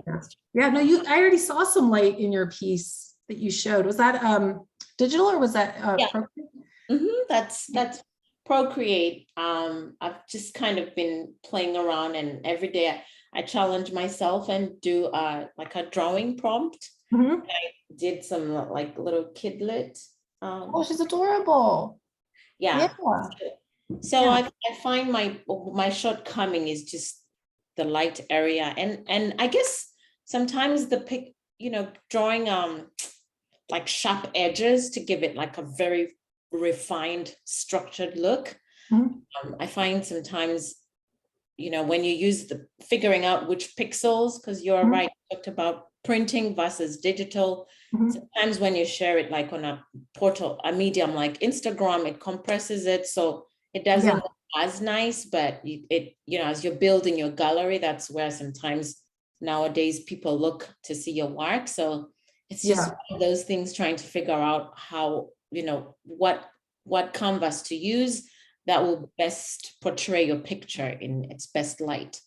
Yeah, I find if you're working at like 300 pixels per inch to size, at a fairly larger size in digital, and you share those as like a JPEG, usually they're pretty crisp when you share. Excuse me. And if you're just sharing it as a file, you just want to make sure it doesn't compress down the pixels per inch. You can shrink it in size, but it all comes down to those pixels. So, and I know Procreate's notorious. A lot of their files open like at 135 to give you the advantage of having, 60 layers. When that same file with 300 pixels per inch, now you may only have 30 layers, so it has some limitations, but always make sure that'll keep it crisper for you too. But there's a sharpen tool as well if you're feeling like things are too soft. Okay. I can show everybody when we come back to under the. So I think it is time to come back. Are we supposed to just see the gray square there? Yeah. Okay, just want to make sure you were still sharing what you wanted to share. Yeah. And could you, before you start this, could you go over the what was it, the color thing? Because there are two little circles. Oh, up here. And you seem to fill your whole background without actually doing anything. Oh, that was my background. So let me reset the background to white. There we go. So is that what's the difference between the little circle and the big circle? So let's start with the color. So the little circle that we see up there right now, that's showing you what color you're currently using, right? Right. So if I click on that, and this is back to our good old color theory, the layout I have here, I really like their layout. So there's hue and there's tone in color, right? So the hue would be, it's lime green, it's lemon yellow, it's orange. And then within that particular orange, we have all these different tones of that particular orange mixed with white, mixed with black, more saturated, less saturated. So the interior circle is this color out here, all of those tones, right? So that will change as I move around here. You'll notice that these change up here. So this is what this color would look like with more white, with more black, with more less black and white, but more saturated, right? And you do want to be careful when you're working for print that you don't go with too many like super saturated fluorescent colors, because those are hard to reproduce. It might mean an extra run on a press with that fluorescent pink that they can't reproduce with their, presses, although these days presses are pretty amazing. And green and purple can be really problematic. Yeah, certain colors. Now, that's one thing Procreate doesn't have in the Photoshop workshop. We'll talk about that. Photoshop has a little exclamation point that will pop and go, uh-oh, don't use that color. Okay, so I had the 2 dots. When I was drawing with my brush, I was getting one color for the line and then one color to fill. It was actually making 2 different colors. So yeah, I was getting that too. I don't know why that was. Usually it should just pop in as is, unless this got moved around a little. Are you talking about the one where there's green and black? So you were talking about this, right? Like yeah, it was like a line and a fill were 2 different colors, like you would have in Photoshop. Yeah. So when you came into this, that was one color, and then I dragged it over and filled it. And we get that. Yeah. It might have just been maybe when you clicked on the color, it might have just bumped a little up there. Like it might have just shifted a little bit. So that looks like it came in. Okay, let me do it one more time here. Oh, weird. Okay. Yeah. So what can happen is if you accidentally, your finger brushes I actually have a black glove I normally wear. You can get these little gloves for Photoshop that are just 2 fingers, and it stops you from accidentally rushing your hand across maybe that color wheel and changing something. So you can actually get, I don't have it with me, but this little glove that slips on just covers this part of your hand. So what might have happened, Liz, is you might have gone up and your hand might have brushed against the color wheel, just a tad pushing that color wheel. So, okay. So on the color wheel, though, we talk about the in and out. Down here is your history, and these are all the colors you've recently used, which is kind of handy sometimes to have too. You can change your color palette, by the way, too. I like this one because I think in color theory, like here's my hue, here's my tone, but you can change that here at the bottom to different color palettes as well. I like this disc one just because it's like my brain works that way for color. Like choose the color, choose the hue. I also like at the third part, in case you like drawing and you need like colors that go in harmonize with other colors. Yeah. Show what looks great. This is a very nice tool, Harmony. It will show you like which colors complement. Kind of like at the top, and you can see, oh, blue maybe goes really well with tan, or this particular shade of blue. Yeah. So really nice.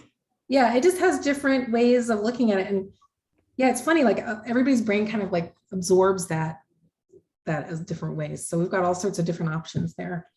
Someone wants to know, is there a way to reset the palettes that come with Procreate? I believe there is. I haven't used the palettes too much. Let's go back into there. Oh, the palettes here? I think so. She said that yes, the one that came with it changed somehow. So here's something that Procreate does that makes me a little crazy. If you change, and this is if you want to adjust, like change a brush, for instance, like the settings in a brush or the settings in a palette or gradients, once it's changed, it's really hard to reset. So what I would do is if you want to change, let's say we want to work in Ascend, right? If you wanted to change this palette a little bit, add to it, what I would do is leave Ascend as it is. I would click on those 3 dots and do duplicate. So I can duplicate Ascend. And then I would then work, if you're going to adjust that palette, then you still have the original Ascend, and then you can do this here. There might be a restore. I'll have to look into that. And if I can figure that one out, I'll put it in the PDF that I send out for you guys. Thank you. My 2-year-old just, I don't even know how he changed the colors, but he did. Oh no, there's definitely got to be a way to reset those. So I'll try to look at that one up and I'll put it in the handout for you guys. Make a note for myself. Thank you. Yeah, but whenever you're going to change anything, I don't think we'll go too deeply into brushes. If we have time, we will, but like you can do that with brushes too. You can create a new brush, right? In ultrafine, and there's a lot of settings, but once you've changed it, it's changed. So you can also swipe left on brushes and duplicate. So if you're going to mess with a brush, duplicate it first, right? So yeah, I did that by accident. I changed some brushes and I'm like, oh no. So I had to reset them and download them again. And so, all right. So we were talking during the break about value and light. And I wanted to show you guys some traditional ways to bring some, play around in Procreate a little bit. So what time we have here. And also to like bring in, we were just going to talk about light, how to make light. There's different ways to make light as artists. We can paint light with color or value. But then when we get it, traditionally, but also we can create light with actual tools in these digital programs, which we'll talk about next. So the first thing I wanted to show you was when I work with value change, like a portrait or something I really want to play with, sometimes I'll start without a background color of white. And one way you can do that in Procreate is if you go to the background color in your layers. Oops, no. Oh, yep, there goes it. It'll pop up. So all I did was I clicked on background and it pops up my color wheel. And I'm just going to pick a sort of a neutral tone to work on for this next bit. So go ahead and adjust your background.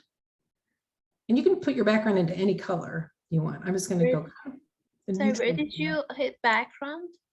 Yeah, so in your layers palette at the bottom, there's a background color. So I'm going to click background and immediately pops you into your color palette. And you can choose any zone in here, but I'm just going to go like a mid-tone gray just for this next play session. So let me now give everybody a few minutes to get their background all set.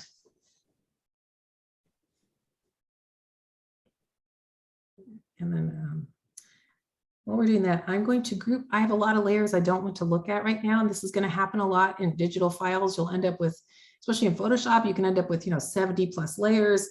It gets a little crazy. So you can group your layers to get them out of the way. So I'm going to choose my layer 7 from our furball experiment. And you guys remember, if I swipe right, it allows me to multiple select layers. I'm going to multiple select all of these guys.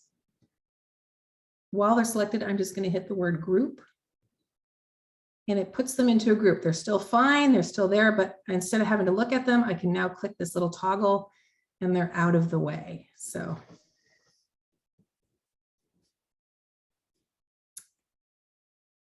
all right. So everybody feeling good about the background layer? We got a sort of neutral tone in there. Yep. Okay. So I made a new grouping. Yeah, grouping's great because you don't have to stare. And I use grouping a lot. You'll see in the next Photoshop. I group things like facial features or hair, or like you can put backgrounds or mountains, or you can each have them have their own little group, so you don't have to stare at 1,000 layers all at once. So that's just to keep you sane while you're working in digital. So I added a new layer here. And I just named it sphere in this case. And we're going to add one more layer and call it, I'm going to rename this layer by clicking on it and hit rename. I'm going to touch the layer 10 with my finger and I get my keyboard up. I'm going to do this one as subtractive. So I'm going to start on our subtractive layer. And so what I'm going to do is I'm going to grab, I'll try to find it in here. Let's see. I'm going to go to my charcoal brushes. And I'm just going to get like a nice, let's use a little, like a 6 compressed. It has a nice little texture to it, right? So I've got a charcoal brush. I'm going to go to, oops, back to my palettes there. I'm just going to pull this down into black because maybe like almost black. I'm going to come over and bring my size all the way up. My opacity, I'll leave that there. And I'm just going to fill this page with a little bit of charcoal. So I'm onto my subtractive layer, and I just dropped in some charcoal, and I might go back through and make it a little darker in here. Now, if it's not as dark as you wanted, we can use the little magic wand to darken that up a little. I'm going to bring mine down. I should have used a little darker black. All right. So we've got that subtractive layer dropped in. Turn I can do it this way. So sometimes when I'm learning, like when we're teaching value and light, which I mean, a lot of you guys already know this, but one of the things I love is subtractive and traditional. And so one day I was like, can I do that in charcoal? And people like Charles White and some of these gorgeous charcoal artists that they pull, so subtractive, you know, when you're pulling off of the traditional, you're using an eraser really to draw with. So this is where you can use your eraser tool to draw and start to create that effect. So I'm going to now use my eraser tool. So I'm going to grab eraser. And this is why don't ever think eraser is just for erasing. You know, I'm going to go down to that charcoal again. Here's my, sorry, I have a lot of brushes loaded. I don't use all these. I just, you know, get brush envy. So I download a lot of brushes. So I'm going to go with my vine charcoal. It's a little softer. And I'm using the eraser, not the paintbrush, and I'm going to bump up the size a little bit, but I'm not going to make it super opaque. If it was too opaque, it's going to pull everything off. So I want to come down, maybe be in like the 30% range, right? And this allows me to start thinking about, you know, pulling off. So I can softly, and remember, you can push down harder. I'm pushing down pretty hard here, or lighter with your brush and get different value changes, right? So I'm just going to come in and let's make a nice little nose with a nose here.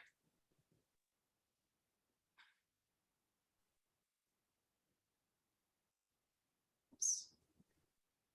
I'm going to ball the nose. Come up there, maybe a little bit of that nostril on the other side.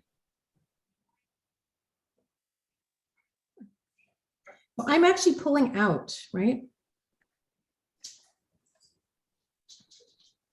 Thinking about maybe a little cheek happening over here, a little harder light on this edge of the cheek. It's a fun way to play with thinking about value, and I just love this effect in digital. I never thought I could do this in digital, but I was like, oh, that little lip area. So I might want to come in a little lighter here. I'm not pushing as hard when I'm working in this area, the pressure of my brush.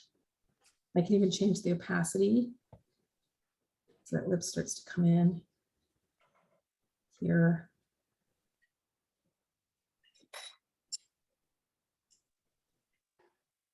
Get that lip happening in here. So I'm just taking away, I'm actually erasing out of this piece instead of adding to.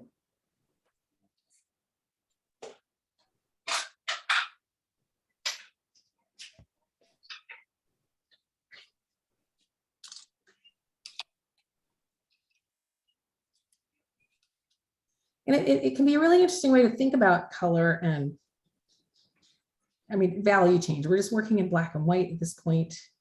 Maybe a little reflected light on that lip. I can get it really small and get just a little hair on the top of that lip happening here, where we might have a little bit of reflected light happening.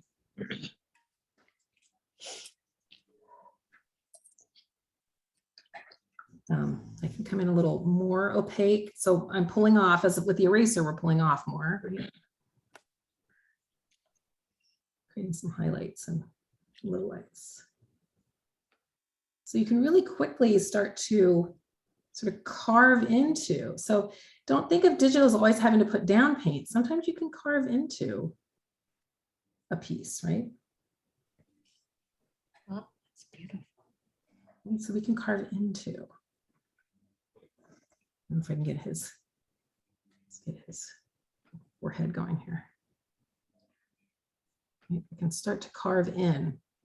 And I don't know, I just got kind of obsessed with subtractive charcoal one day, and I was like, can I do that in digital? So if there's something you love to do, and this is what I'll say, if there's a technique you love in traditional, there's a way to bring that over into digital as well. You know, just play to your strengths. If you are really fantastic, you know, oil painter, and we're going to talk about glazing in a minute, and you know, you like to do glazing, we'll talk about how to do glazing in just a minute in digital. I love glazing in. So now I've started to pull off. I was using my eraser. Now I'm going to switch back to my paintbrush and use the same vine charcoal, maybe to darken some areas. Oops. Not into the black area here. So a nice dark piece.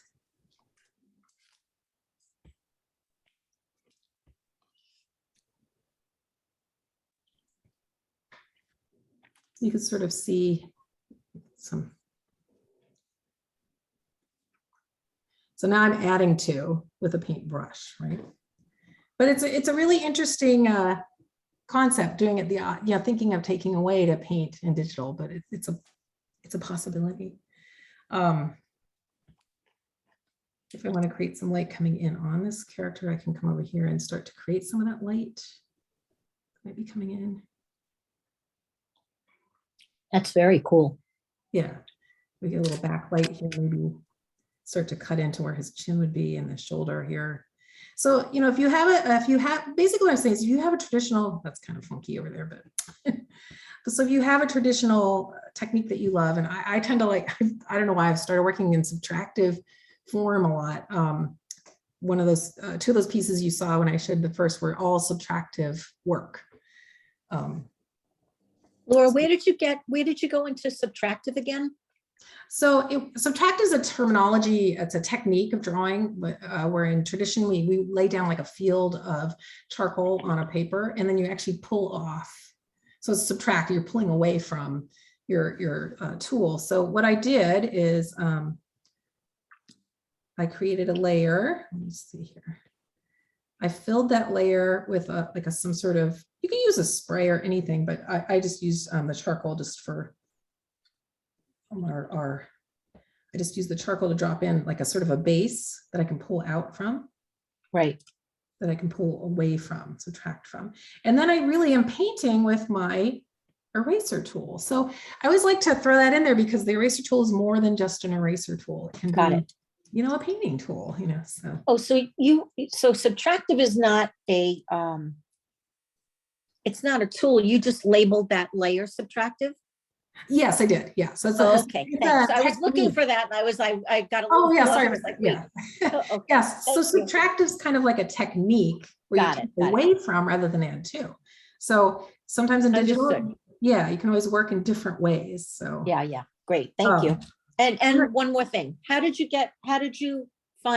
formulate the new group? Oh, so let's say I've got these three here and I want to make these into a group. Yes. I'm going to pick layer 11 first, right? Just click on it once.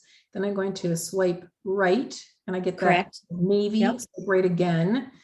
And then I just go up to group at the top of the layer. I see. Yep. There it is. Great. And the nice thing is I Thank can cut that out of the way now. I don't have to look at it. Perfect. Thank you. Thank you for showing me. Oh, no worries. I have a question. Yeah. Can you fill the whole page with a charcoal layer instead of doing it by hand? I guess you'd have to bring in like a texture or something. I don't know that you could fill with a texture. I'd have to find that out. It's a good question. I will find out. But I mean, you can fill with the whole color. So you know, in Photoshop we can do textured fills, but I don't know in Procreate. So I'm gonna add that to I'm gonna find out and let you guys know on the PDF. I mean, like using your paint, like a charcoal, your paintbrush that's charcoal and just shading the whole background in charcoal. Yeah, she was instead of painting it or drawing it in. Oh, I think like the background color, you can't really add any texture. you can only add texture to all the other layers. So the closest that I would troubleshoot that is to add a new layer and just get my paintbrush that's charcoal, because they're different ones, and then just size up my the size of my brush just to make it bigger, and then just shade across all of it, and then I'll just have. I thought maybe there was a way to, you know how you can do color fill. Oh, like a texture fill. Yeah. Yeah, I thought there was a texture fill. You can bring in textures. I shoot a lot of textures. I'm like make people crazy because I'm like, I'm going to take a picture of that wall over there and that dirt over there and that fabric. You can bring in textures, yes, and fill, like bring a texture in on a layer. You could do that. Okay. And I don't know if I can do that in here quickly, but yeah. So how do you do that? And do you know how you do that? Yeah, I can actually, hopefully it'll show. I don't know if Zoom will be funky about that, but I have some textures. So if you wanted to bring in a photo or a texture, and we're going to do that actually next, is you can bring in add under the wrench. It says add. So I'm going to click add. You can insert a file. So if you had like a photograph of a wall texture or something, you could totally bring that in. And let me see if I can find some of my textures here. See. And I use a lot of textures. Sometimes I'll collage things in there. Let's see, textures all. So here's me. I take photographs of all sorts of things. This was my boon was going into, oh, here's a great wall texture. Let's download that one. So there it is. I brought in a wall texture, right? I take a lot of pictures of grungy things because you will use them for stuff you don't think you're going to use them for sometimes too. It can be great texture on an old person's face. Maybe you use, I don't know. But I can now bring this texture in as a layer. I brought it in as a file. I can change this layer. I can maybe desaturate it. I could take the saturation out so it just becomes textural. So that might be the first layer on a new background, you mean? Yeah, you can just bring it in on a background over here. It's just now came in on layer 13.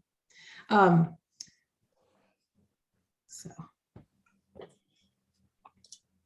I want to show you guys two overlay. So does everyone know how to take a photo with their iPad?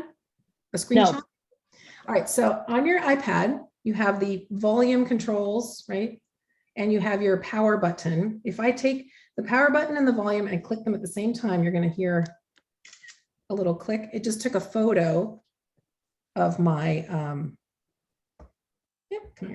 my screen, right? And you can save that as a file. So let me do save the photos. And I might have to do a reshare on this. Let me see. I'm going to open up a new one. Let's see, hopefully this. Oh, I have to repair this one. For some reason, Zoom, when you open a new file, it goes, no. All right, we'll do a quick share. Doop. Oh, I have to click the share button. And, no. Sorry, it takes a moment for me to share the new file here. So we talked about subtractive technique, right? And I kind of want you guys to take a photo. So see if you can do a screenshot of what we have here, because I'm going to have you guys use my base person here to play with some different ways of painting color onto something. So remember, it's that power, the on button and the top volume button. If you press them at the same time, you'll hear a little camera click. And there's my photo I'm going to save. I'm going to set done and save to photos. This way you guys don't have to create a base face. All right. So let me know when everyone's got their photo saved.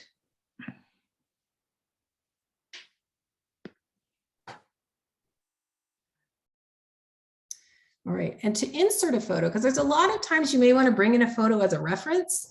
You might want to bring in a photo to just start painting on right away, or use parts of it, like maybe a branch or textures. I'm going to go to the wrench, go to add, and now I want to bring in a photo. So I'm going to go insert photo, and it takes me to my photo gallery, and there's that top one here.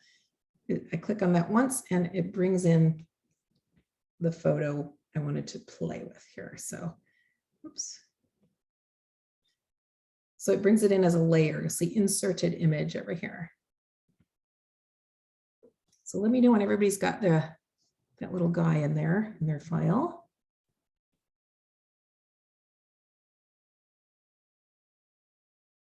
Amy, you want me to walk through that again?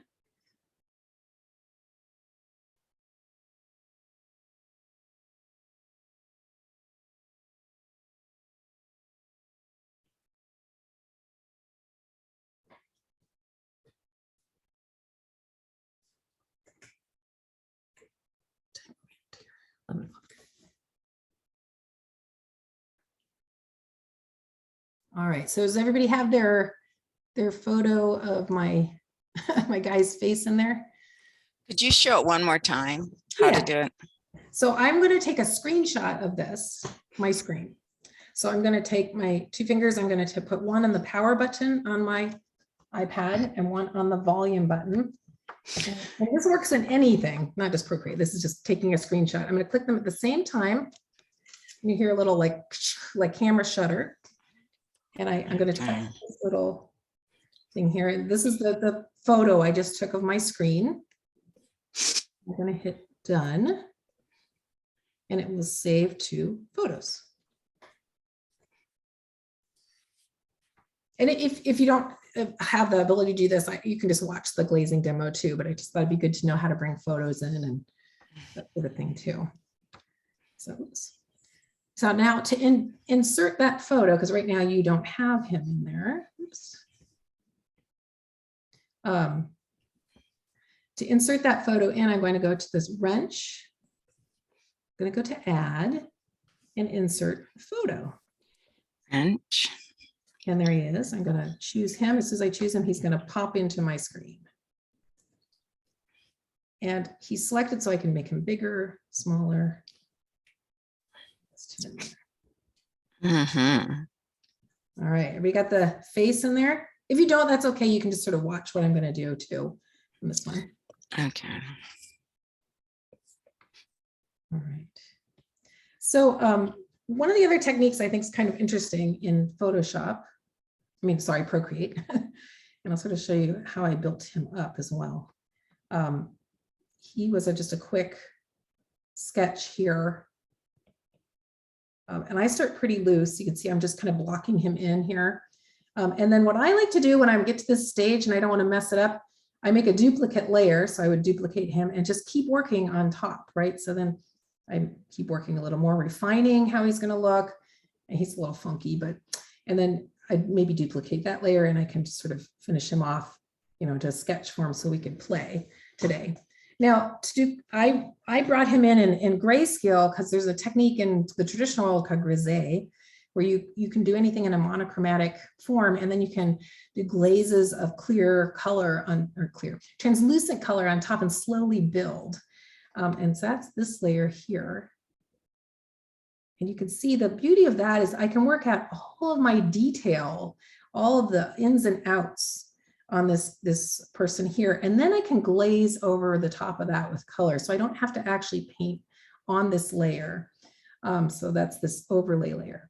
Now, the reason that works is it has an attribute. And so all of your layers can be N, which is, if we click on that N, we get these little things come that says normal, darken, lighten. Your layers will pop in when they're new as a normal layer. So I'm going to put this one back to normal so you can sort of see what it would look like.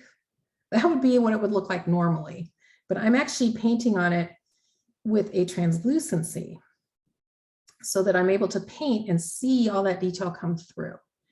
So I just wanted to go do a quick, I'm going to turn that off. So you press on the end to get all these. Yeah. So let's make a new layer and just grab a color on top of him. And just any brush you want to use, we can even use the charcoal brush still. You can see if I'm painting in a normal layer, it's going to cover all those details. So if you do a little experiment, just go ahead and throw some color on there. And then I'm going to walk you through how these change. So the layers in digital programs are set up kind of organized. So underneath those, we're going to go to the N again. It starts with normal. That's just a solid layer. If you paint opaquely or translucent, we can make, maybe let's make a little bit of translucency over here. So this is a normal layer. This is how it looks if a layer is in normal mode. So it's sort of laid out that you'll see darker color, linear, color burn, darken. The first 5 attributes darken. So if I change this, you can see different variations of darkening happening. And of course, on all these, I can change the opacity of those layers. So I always tell my students, another way to paint in digital is to truly paint with these layer attributes. You can create a layer that has a certain attribute that's going to change what your piece looks like and really make minute adjustments. So you can see there, this is on multiply, darken, burn, linear burn. Those are sort of semi-translucent, but they're going to darken things. Below normal, we're going to have some layers called lighten, screen, color dodge, and add. And these are really interesting layers. These are going to lighten things, but you can see the different effects that you can get from each one, right? You'll see, so there's some translucency, almost, these layers are almost as if you're looking through like a tracing paper. So it has a little bit of opaque milkiness, right? Color dodge and add are going to add light to a piece. You can see the difference there, that light that starts to appear later. Now we get into overlay and soft light, hard light, vivid light. These layers are almost like taking a colored gel and laying it over something. You know, you can see all of the detail, but you're just tinting it, almost glazing it. So that's why when you work in that overlay, you can start to paint color right over the top of that layer below, and you're going to see all the details of what was happening. And again, each one has its own little attributes that you may want to play with. And I tend to use layer attributes a lot. When you get down in here, I don't use these too much because they're kind of funky, but they're fun to play with. So again, we're going to play with overlay. And I'm going to clear my overlay layer. So I'm going to make let's just delete that layer. So I'm going to make a new layer for this test. I'm going to make a new layer and I'm going to call it, I'm going to make it overlay. So I'm going to go down to overlay. There. So what that allows me to do is, let me put this, put these guys up here and I can close that up so it's not so much showing. Boop, boop, boop. Okay. So underneath this layer, I have my face ready to go, right? He's all done, maybe not done, but he's where I want him, but I don't want to maybe paint right on top of this. So I can create that nice overlay layer and I can start coming in and painting on this layer. And I'm going to be able to see through all the detail here. And that doesn't mean I have to stay with this color either. I can, you know, play around with what color is coming in on top, blend a little bit.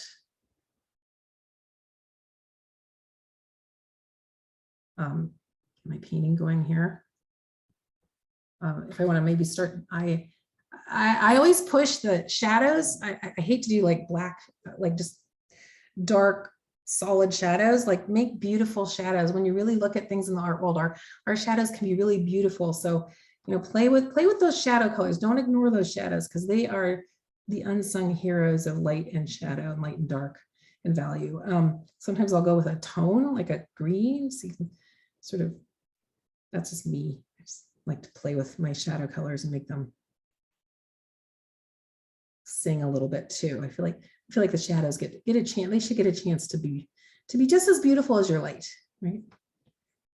So you have them here. You can just sort of play around with how these colors go down. Play with the opacity. And I can play with opacity on this and just get a little subtle change. It's a little pink. So we can orange him up a little. Oops. What brush are you using right now? I haven't actually switched. I'm just using that charcoal brush that we were using for the active.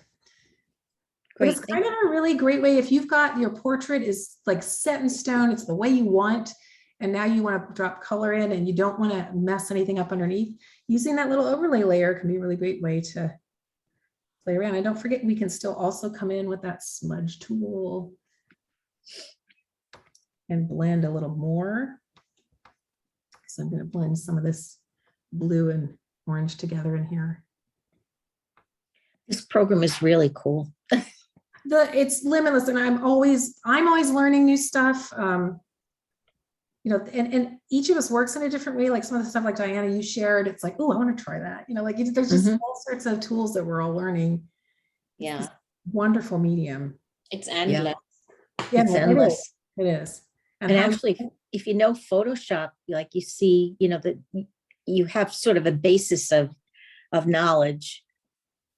And then now you kind of transfer it to Procreate, you know.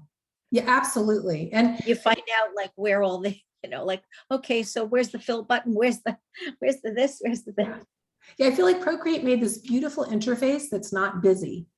But yes, it's all there. It's like hidden under all these like layers and little tools, and you have to just find all those little nuances. Yeah.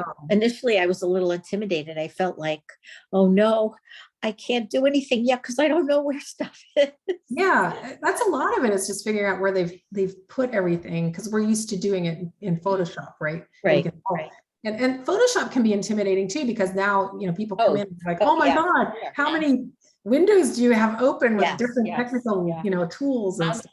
I've never tried Photoshop, but it just looks intimidating. Just looking at it, it just looks like, oh my gosh, there's so much going on. Yeah, they really made Procreate less intimidating, I think, even though they kind of do the same thing.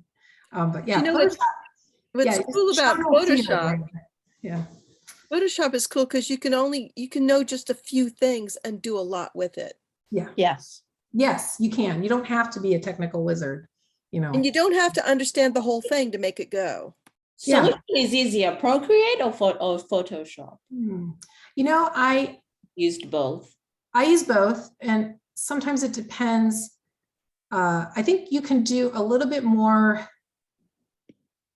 finessing in Photoshop sometimes, and there's a little more technical things you can use, like adjustment layers and things like that, which we'll go over in the next session, that allow you a little more freedom.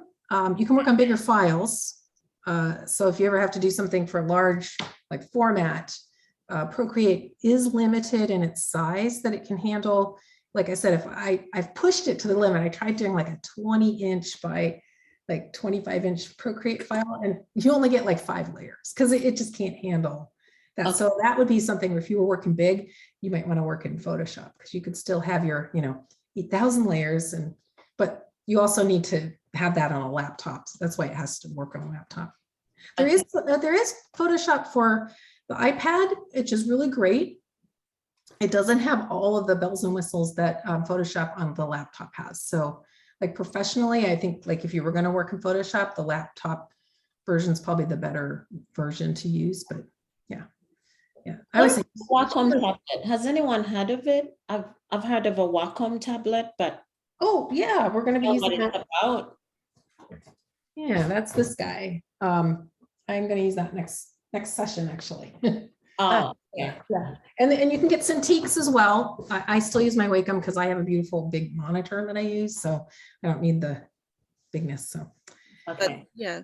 Wacom makes the Cintiq. They're the same, and the pens are super great. They're beautiful. They're a little more sensitive than the pencil, although the pencil's getting better.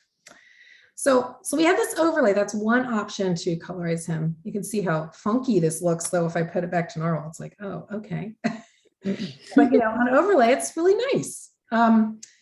So let's talk about light too, like adding light to this character. I'm going to take him and duplicate him. So I'm duplicating the one underneath. Turn these guys off, and this new one, I'm going to darken him down a little bit so we can play with actually painting light with some attributes, which I'll talk about in a sec. So I'm just going to darken this just so we have him. So we're going to be able to maybe create some of his light and dark elements in here.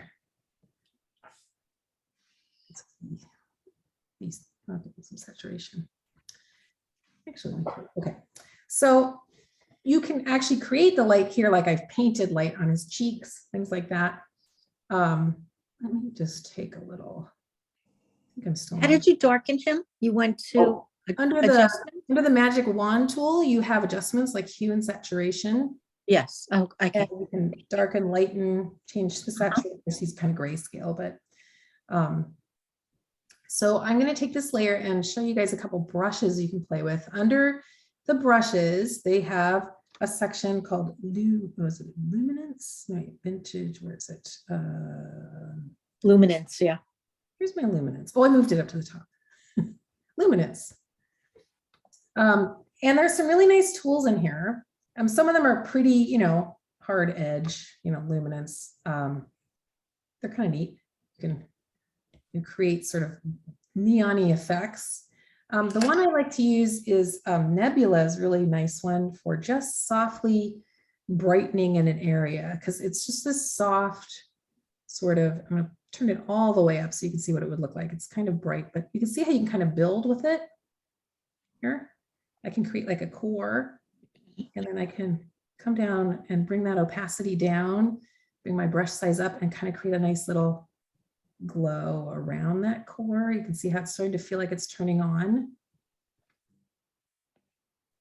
So I'm just playing around with my opacity on that. So let me do that so I can do it again.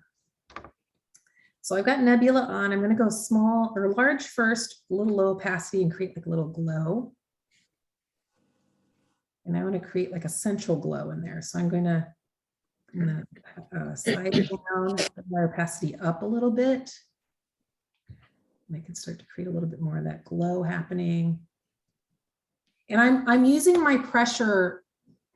I'm using pressure with my brush, either light or hard, to change how much paint is going down. So if I press really hard, I'm going to get this.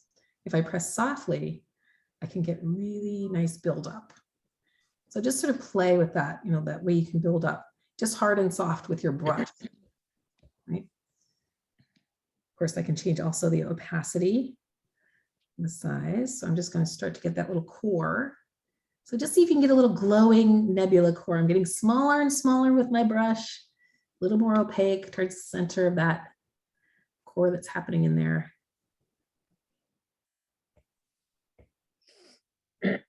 You can see you can get a really nice glowy effect. And that's just using the brush alone, right?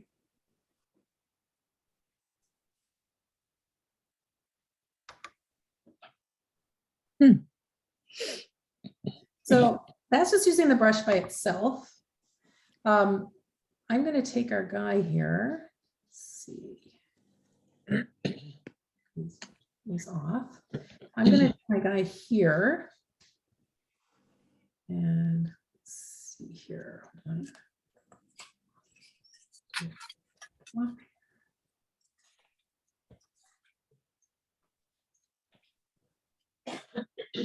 Oh, I moved him up. That's right. All right, so I'm going to take my guy here, and let's add a little glow, like a little back glow to his face. But let's say we didn't want to paint on that layer. Again, we can create a new layer above there, and we can use color dodge and add are your two areas that are going to create a layer that will sort of have a light, like create light, that it's going to seem as if that's creating light rather than just and so no matter what brush you use now, I'm going to go back to go to my recents. Let's just use the charcoal at this point. Let's use a color we can see. So even if I'm in charcoal on this layer, it's going to create that light effect that's happening in there. And that's because I'm painting, no matter what brush you have, that's because I'm painting on a layer that has an attribute that creates that brightness, that lightness. So it's that add and dodge. Either of those will create sort of a brightness above. So if you wanted to like add a little highlight to his cheek, maybe there's a little pink glow coming in from the, let's see, maybe he has some backlighting, right? So maybe there's some backlighting coming in and it's greenish. if I'm on this color dodge layer, no matter what brush I'm using, it's going to sort of have a light feel to it. It's going to feel like it has a light. What does color dodge do again? So color dodge creates that sort of vibrant, sort of glowing effect, right? So I'll put this in, let's give him a little backlighting here, right? He has a little backlighting coming in. So I'll show you the difference here. We can, so here's color dodge. I'm painting on that color dodge layer. The other thing I can do is put a clipping path on there. So it doesn't make a mess. Oh, no, that didn't work. Never mind. Ignore that. So it's on color dodge now. I can also adjust this layer. You'll see I can play the opacity, see how I can bring that up or down. If I want a nice little backlight, let's say there's some green light from behind him. I can play with that opacity to kind of determine like how much light's hitting his body. But it definitely gives it more of a glow. So I'm going to show you what that looks like with normal, right? So there's color dodge. Oops. Let's scroll back up to normal. So normal gives it more of a chalky feel, even though it's a bright color. But now if I come down to color dodge, it allows me to have this translucent sort of light effect happening in there. And interestingly enough, if I choose a dark color and paint, you notice it doesn't do much, right? You don't even see that dark color. It's only going to lighten. So if you have a dark tone and it's not working on your color dodge layer, okay, thank you, Polygon. It won't show up. So you have to use a lighter tone. So you have to be up in those light tone areas. So we can give them a little glow of pink back here, right? And again, depending on your opacity or how hard you're pushing down on that brush, it'll depend on how much that comes in. So I'm just gonna smudge that out a little. So these attributes can be really great tools as well, not just your brushes, not just your eraser tools, things like that. Playing with these little attributes can really change something. Look at vivid light here, or linear light's always a beautiful one. So they're all going to change what your painting is doing. So you can play a little bit, like just do a little painting on the back side of his head, and then just sort of run it through some of those to see how that changes. There's that overlay we were using before. That's just going to add color. So if we're on linear light and we want to add some glow to the back of his head or something, we could, I'm going to make a new layer, put it on color dodge, or linear light. Let's do linear light. I'm going to drop that all the way behind his head by dragging that layer down, and I'm just going to play with a little nebula. Remember that nebula? And it's under recent here. So if I wanted his head to glow a little, I could create a little.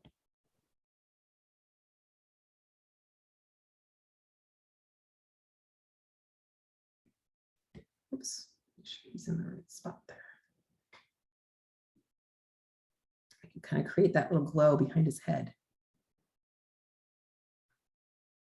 I was getting a little strange here, but so the beauty is you can paint with light in this program.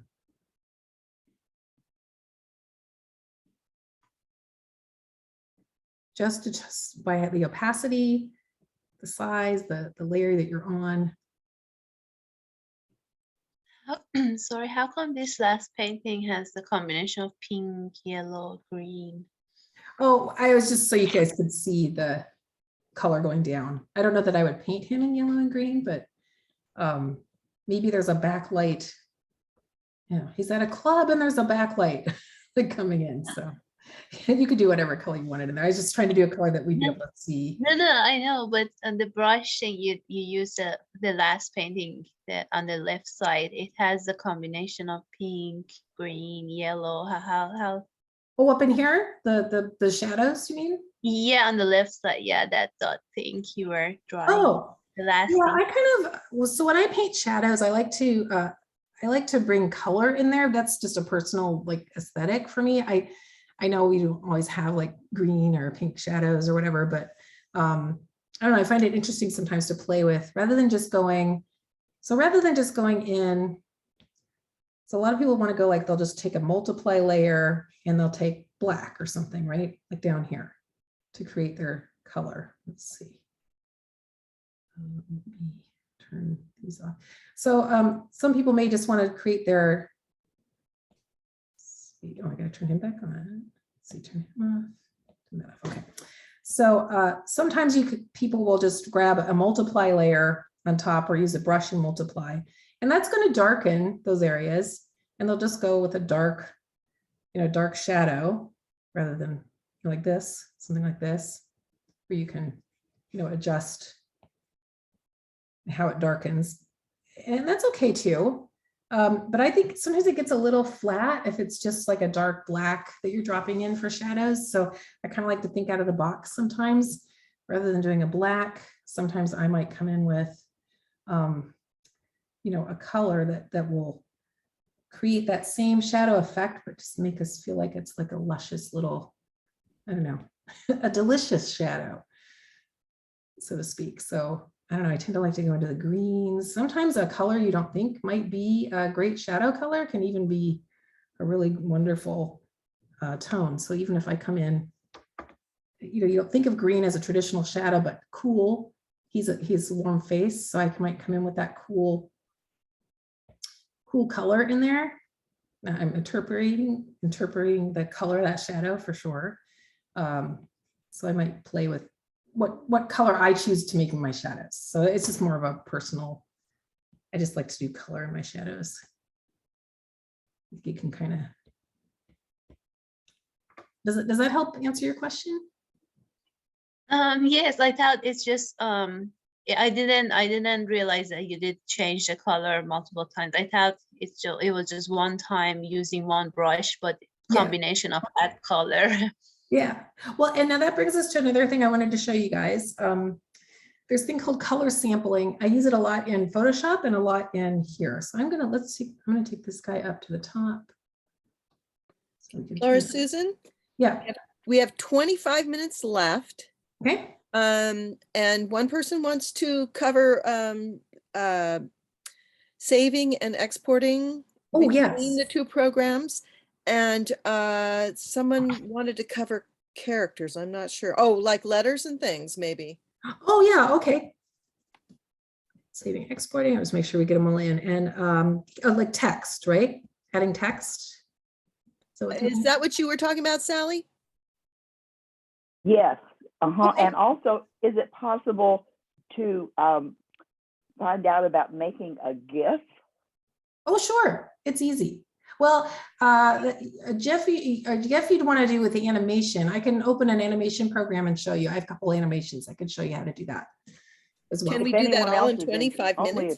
Yeah, I think we only can. if others are interested. All right, I think we could do this. If you guys, does anyone need a little quick break before we jump into that, or you guys want to? We're running out of time. Okay, I think we should just go. All right, so the last thing I want to show you before we jump into those last 3 questions is color sampling. When I'm full-blown painting, I don't want to just use that purple color everywhere. And as you can see, as we start painting, and I always tell this to my digital students, as soon as you throw down some color, look at all those different, look at all this great color palette I've created right here above that eye, right? I want to use that color palette that's happened. So I use color sampling a lot in the midst of my painting. So let me grab a damp brush.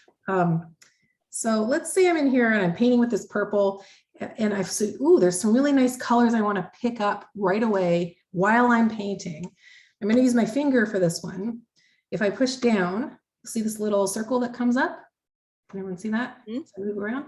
The bottom of that circle is the color you currently are painting with, that dark purple. You can see it there. And it's sampling, that little X is sampling all of these amazing colors that I have now created. So, since I've created my own color palette for this guy, right? Because he's starting to get all these beautiful overlays. So I can choose any of these tones in here to be used now, just by deciding where I want to end up. Let's grab that yellow, boom. And you can see now I'm painting with that yellow, right? So let's say now I want to blend some of this blue and yellow area here. Boom, I'm going to grab, now I have this nice mid-tone that I've created. So I'm going to grab that and paint in with there. If I want to come back over and grab some more of that, oops, sorry, I'm getting my shortcut. I can come in and grab that beautiful dark blue or purple in here. So try doing a little color sampling while you paint. You can see, and that's why I tell people, you have just created an incredible color palette for yourself. And I can really smooth this out if I want, or paint with those colors. I can come over here and just grab that pink. Ooh, there's a gorgeous purple there. Right? And now, so try it. You just use your finger, push down. You can kind of just drive it around and sort of pick up colors as you go. But you can see how quickly I'm able to grab and paint colors rather than having to go up here and find a color that will work. I already have a lot of colors happening in my painting already that I've created this great palette. So color sampling, just hold it down and you can rumble around and find those tones that you want to paint with. And chances are now you've created, you may have started with this yellow and this purple, but now we have all of these beautiful tones that have happened in between. So when I'm painting, I color sample constantly while I'm in the midst of a painting. And just to it's similar to if you're just mixing paint quickly on a palette in the traditional world. So let's see, I want to make sure we can cover whatever we wanted to. So let's say we've got this guy to where we want him. And we want to save and export this. There's a lot of different ways to export Procreate files. And I'm going to do another PSA on the end. Procreate only saves to your iPad only. It doesn't have a cloud service like Photoshop does. So I would suggest always saving your file somewhere else as well in Procreate so you can open it back up in those Procreate layers. So I'll show you how to do that. So let's see, we're ready to save this. If I go back to the gallery, it will save this intact to your gallery. But if I want to export this, I'm going to go up to that wrench and we're going to go to share, which is the third one over here. And we get a lot of options. I can share this as a Procreate file. Oops, there it goes. It's going to export. Give it a minute. But it'll allow me to decide where I want to share that. So this will pop up and you can send it anywhere. Oh, I can even airdrop it to my computer here, looks like, but I could send it to a cloud document if I wanted. I could save it to one of my file folders, like personal artwork, right? And it will save as a Procreate file, which is really nice because you have a backup. If something ever happens to your iPad or happens to the Procreate that you have and you have to re-download Procreate, all of those images are gone. It only saves it on your iPad. So always back up your files. Let's go back to share. You can save it as a PSD file, and that would make it compatible with Photoshop. So PSD would allow me to open this file in Photoshop. So that's kind of a nice, if you wanted to finish it out, maybe in Photoshop, maybe you needed that bigger size or more layers. It just said unsuccessful. A JPEG is going to flatten your image out. So if you save it as a JPEG, that's a great way to export, save to Instagram, like if you're going to post a photo or something. But the problem with JPEG, of course, as most of you guys know, that's no more layers. It's just like flattens it down into a flat piece, so you don't have your layers. So that's a good backup as just like an image to share or send to somebody, but you're going to lose your layers. But it can be really handy to do that. Let's see. And then text, I'll make sure we have enough time to get everything in. Text is underneath this wrench as well. So let's add some text to this guy here. We're going to go to add. So anytime you're adding a photo, text, images, things like that, we're going to go to add. Remember, insert a file. That's where I was able to bring in that brick wall that I had taken a picture of. Insert photo, obviously would just take me to my photo history, and I could bring any of those in. Take a photo. You're going to see my computer there. I don't use that one very often. But then underneath there, there's add text. And it just pops in your text. You can move that text around. I'm just using my finger.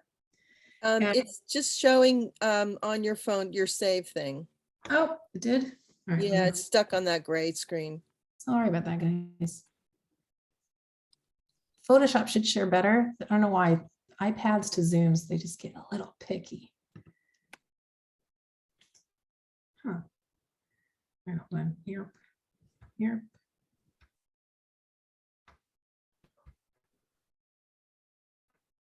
All right, are we in? Okay, we're back.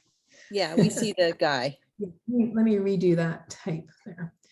So I'm going to add text under add, wrench, add text. I can move that around with my finger, oops, where I want it. Then if I want to edit that text or put something in there, if you double click there and you hit keyboard, my keyboard pops up so I can type in, I don't know what he is, Carl. I don't know, his name is Carl. We'll just do Carl today. Carl. So if we want this to be Carl, we can type in down here. If I double click with my finger, double tap, notice it, I had a little blue that appeared around the word Carl. Now I can play around with what that type's going to look like. So I'm using my finger for this. I can change the typeface. I just clicked on the typeface name, and now I have all of these options available to me. I can change the typeface. You know, if I want to use a chalk duster, I can change the size. I can change the kerning, which for those of you in design is how far apart those letters are. I can change whether it's flush left or right or center, underline, you know, that sort of stuff. But I don't think let's go to, I'm going to switch it to Bodini because now you can see you can change it also to italic and that sort of stuff. And then I'm going to click done. And there's our type. Now it comes in as a layer here. So you can apply all those things we played with too. You can change it now with the tools to change size, right? I can distort it if I wanted to. Warp it. So there's a lot of things we can do, but as soon as you notice it went, as soon as I changed it and warped it, it no longer is a type layer, right?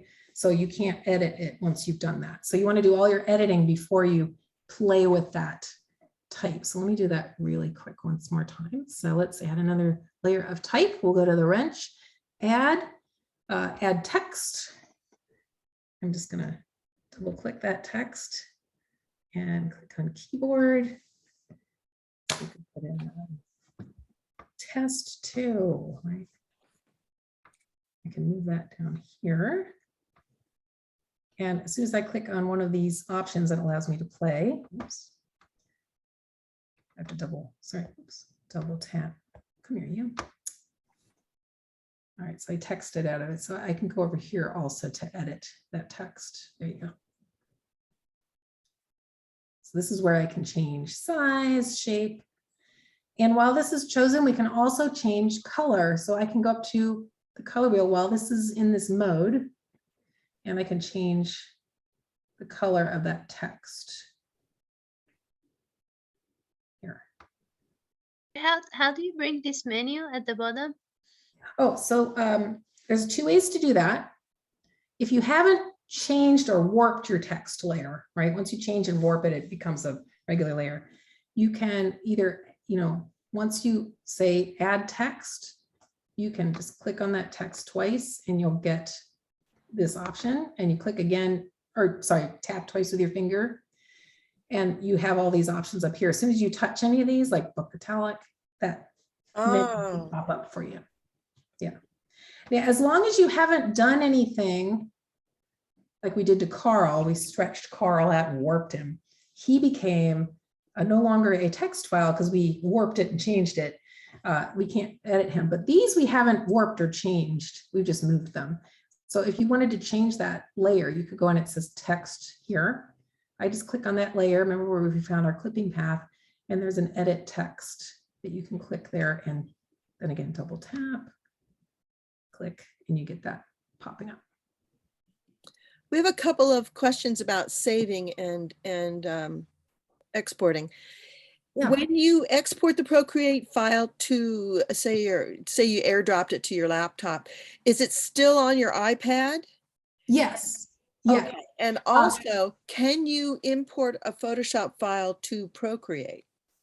Yes, you can. Let me see if I have anything we can import. So it would be insert a file. Let's see. No, it would be insert a file. I think I'd have to go back to the galleries. Let's see if this will work. So you can see here back in the gallery, it has the word import at the top, right? Oh, yeah. So I can hit import. I think my exquisite corpse was, let's see here, so I could find a, I gotta find a file that's Hancock stuff. Sorry. Documents. Okay, go to my personal artwork here. Digital art, let's see. I've got a Photoshop I can bring in. I don't want to bring anything too big. All right, here is, oh, Sylvia, she's a, we'll see if this comes in. It's not very big. But you just click the file and see how it's downloading. And there she is. So she was a Photoshop file that I imported through that main gallery area. So you just go to import. Yeah. Can you keep the does it also import layers? Does it? It does. I'm going to see if I can find one with layers. If this one has layers, let's see. It does maintain the layers. Some things in Photoshop that you can't do and may not come over, like if you maybe have adjustment layers or things like that. So here's the layers I had in Photoshop. All the things that Photoshop could do came in. This was a little sketch I had done. And they even came in with their attributes set, like there's multiply, it's all set. But if I had maybe like an adjustment layer, if you're familiar with Photoshop or some other items, they might always transfer over. But for the most part, it should come in and be able to go back and forth. You should be able to work in both platforms. Should we be seeing those layers? Because all we see is the image. Oh, I think it's that share thing. Let me do a quick share here. Zoom and iPads. They don't like each other. Or I'm going through a couple other platforms. So the one. There we go. So that was the imported Photoshop file. And you can see under the layers, this was just like a little quick sketch I had done in Photoshop. All my layers are intact. They're there. And I could export this again as a Photoshop file and they would be intact for Photoshop. So I don't know if Photoshop can open Procreate files yet, but you can export again. Like if I wanted to export this, I could, like maybe I'm traveling and I don't want to drag all my equipment. You could work that way. And then you just export share as a PSD again. Someone was asking about GIFs or GIFs. I could have to open, let me open an animation here. Let's see.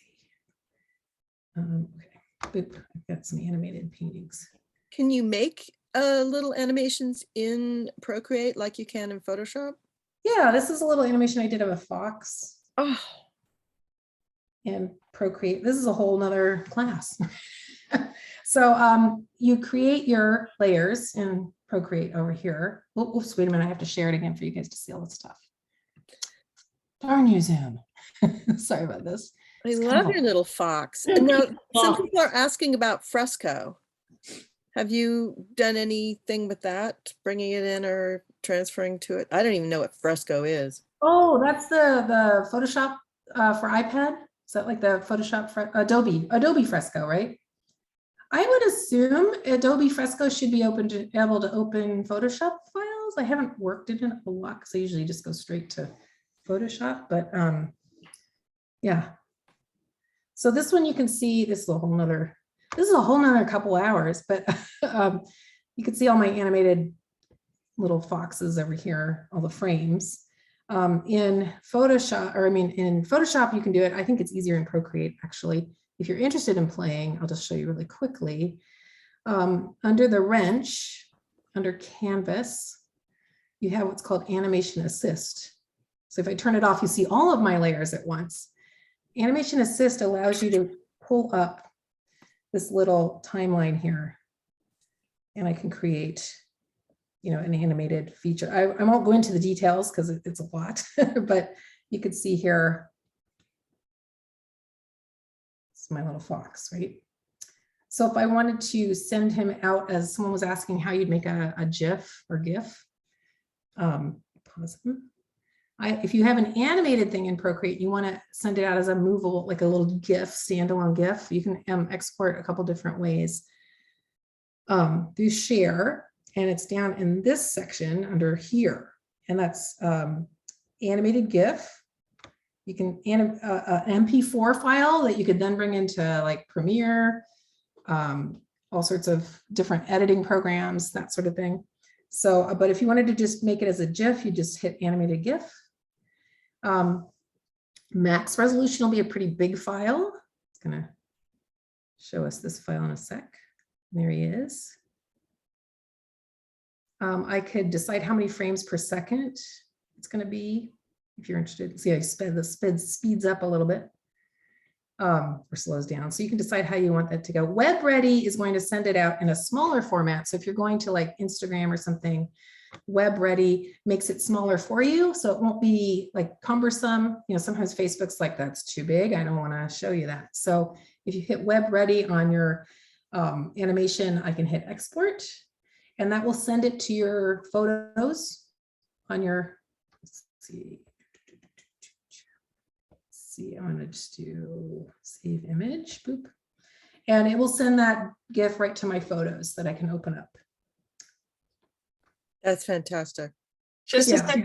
as a quick question, do you just basically duplicate layers and change each layer, and each layer is a frame, or that's another class?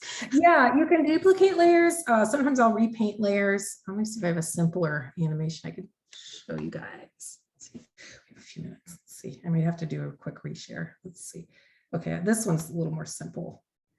I'm gonna have to do a share though for you to see. Hold on. I don't know why it like eliminates all the menus when you like share a new file.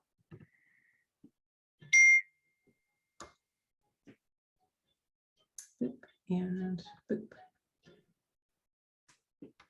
So this guy was a little simpler. He just kind of runs in.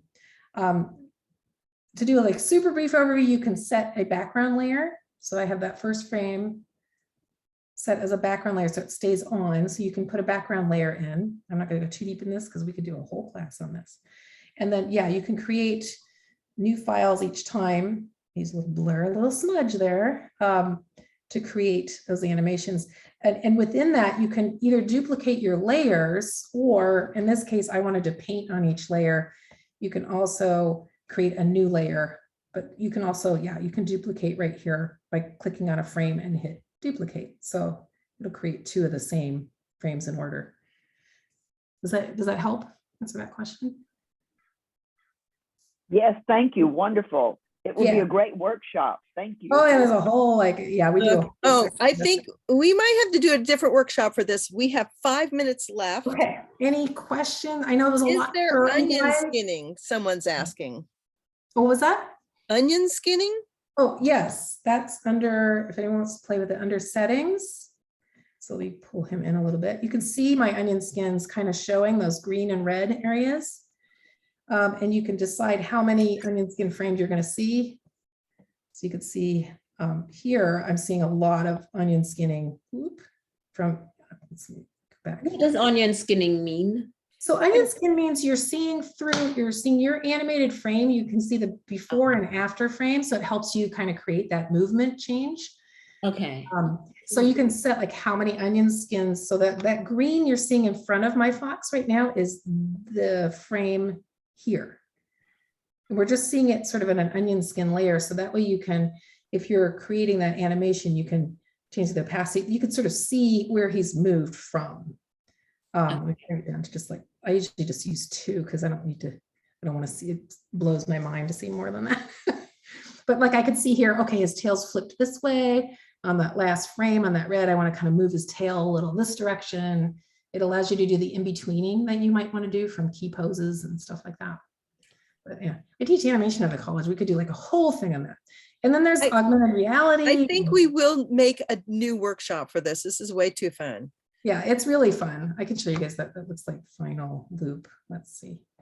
He just kind of runs up and checks out the bowl. I haven't quite finished him yet. You can see he's just silhouetted, but I can use clipping paths and paint him in fairly easily now, right? So I would suggest if you're going to do a lot of animation like this, just to play around, do like a solid shape and then get the animation down first, and then you can go back with clipping paths. Remember how we played those clipping paths? And paint your fox in there on each frame. But anyway, so that's how you send a GIF, and oh my gosh. That was just amazing. I think everyone should clap right now. There's so many, these programs, like I said, even like three, I think the first session I did when you were at was like, they wanted to do 40 minutes. And I was like, oh, you did okay. both programs in 45 minutes. And it was just, I thought, oh, no, we need more than that. I don't know what I can fit in there, but we can fit some of it in there. But yeah, this is a traditional painting of mine that I brought into Procreate and used liquefy and warp and created. I actually made the painting move. So you think out of the box when you're playing with Procreate. It doesn't have to be, I'm going to start from a blank slate and just paint digitally. Bring in what you do well. Bring in textures. You know, I have like that folder you guys saw briefly. I think I make people crazy when I go out. I'm like, oh, there's an ugly wall. I'm going to take a picture of that. You know, those can come in on layers and create like such great you know, texture on your digital work. You can bring it in. So anyway, I hope it wasn't too much in 3 hours or not enough, but there's so much to learn. Just play in there. I think everyone's brain is just like, That was me. I'm glad they recorded me because I when we were in COVID, I did a lot of online demo for my classes, and I would record the demo and then I would make a live demo that I would record, because I don't know about you guys, this is a lot. Like, then I told my students, you go back and you can pause me. Pause me, and then go a little further, pause me. Yeah. So remember that we will be sending out a PDF of a lot of the things she talked about, and probably some other things that we didn't talk about.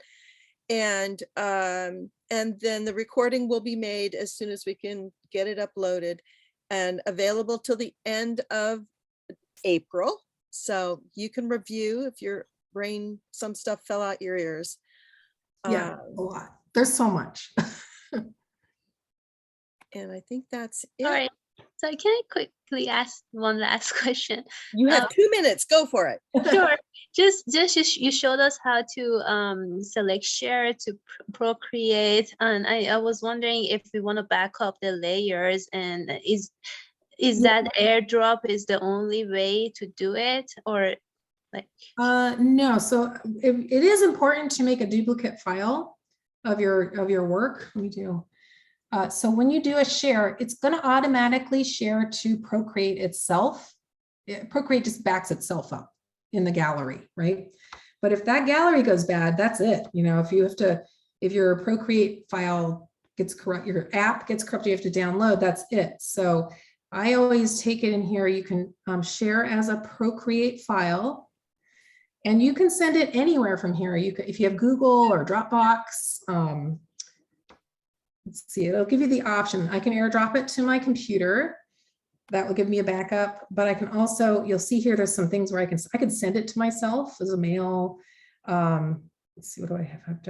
I have Dropbox. I have a Dropbox account. So if I wanted to put it straight to my Dropbox account, I have a file in there that backs up. Oops, update. Okay, well, if you went there, I actually have a folder in my Dropbox with all my Procreate files backed up. But you'd want to save them as Procreate, because it'll keep all the layers and all the attributes and stuff. So thank you so much. Yeah, I didn't know that, and I found out after I had like 50,000 files, so I had to spend one whole night just like exporting files. And make sure you name them, because if you keep saving all of those Procreate files and they're untitled into your Dropbox, it's just going to write over all those files. So, Oh, good you to know, know. it's Good to untitled, it just writes over. So make sure you go in. And if you don't know how to rename your files really quickly, if you if I click Sylvia here in the Word, see how, oops, well, no, I'm not sharing, but you can rename your files in the gallery too. Oh, well, that was fantastic. Hooray. All of you who are coming back that have signed up for the second session on Photoshop, we have an hour break, which I'm sure our brains all need. Yeah. And do new stuff in there, and some things that are the same. I'll show you where to find them in Photoshop. And yeah, like Liz said, you just need to know a little to play in Photoshop too. Don't be 10 overwhelmed. tools and you're going. It's fantastic. Yeah. So thank you very much. All right. Thanks. And, oh, and don't forget, it's a separate link for the next workshop. So go get that other link and come back 5 minutes before 1 o'clock.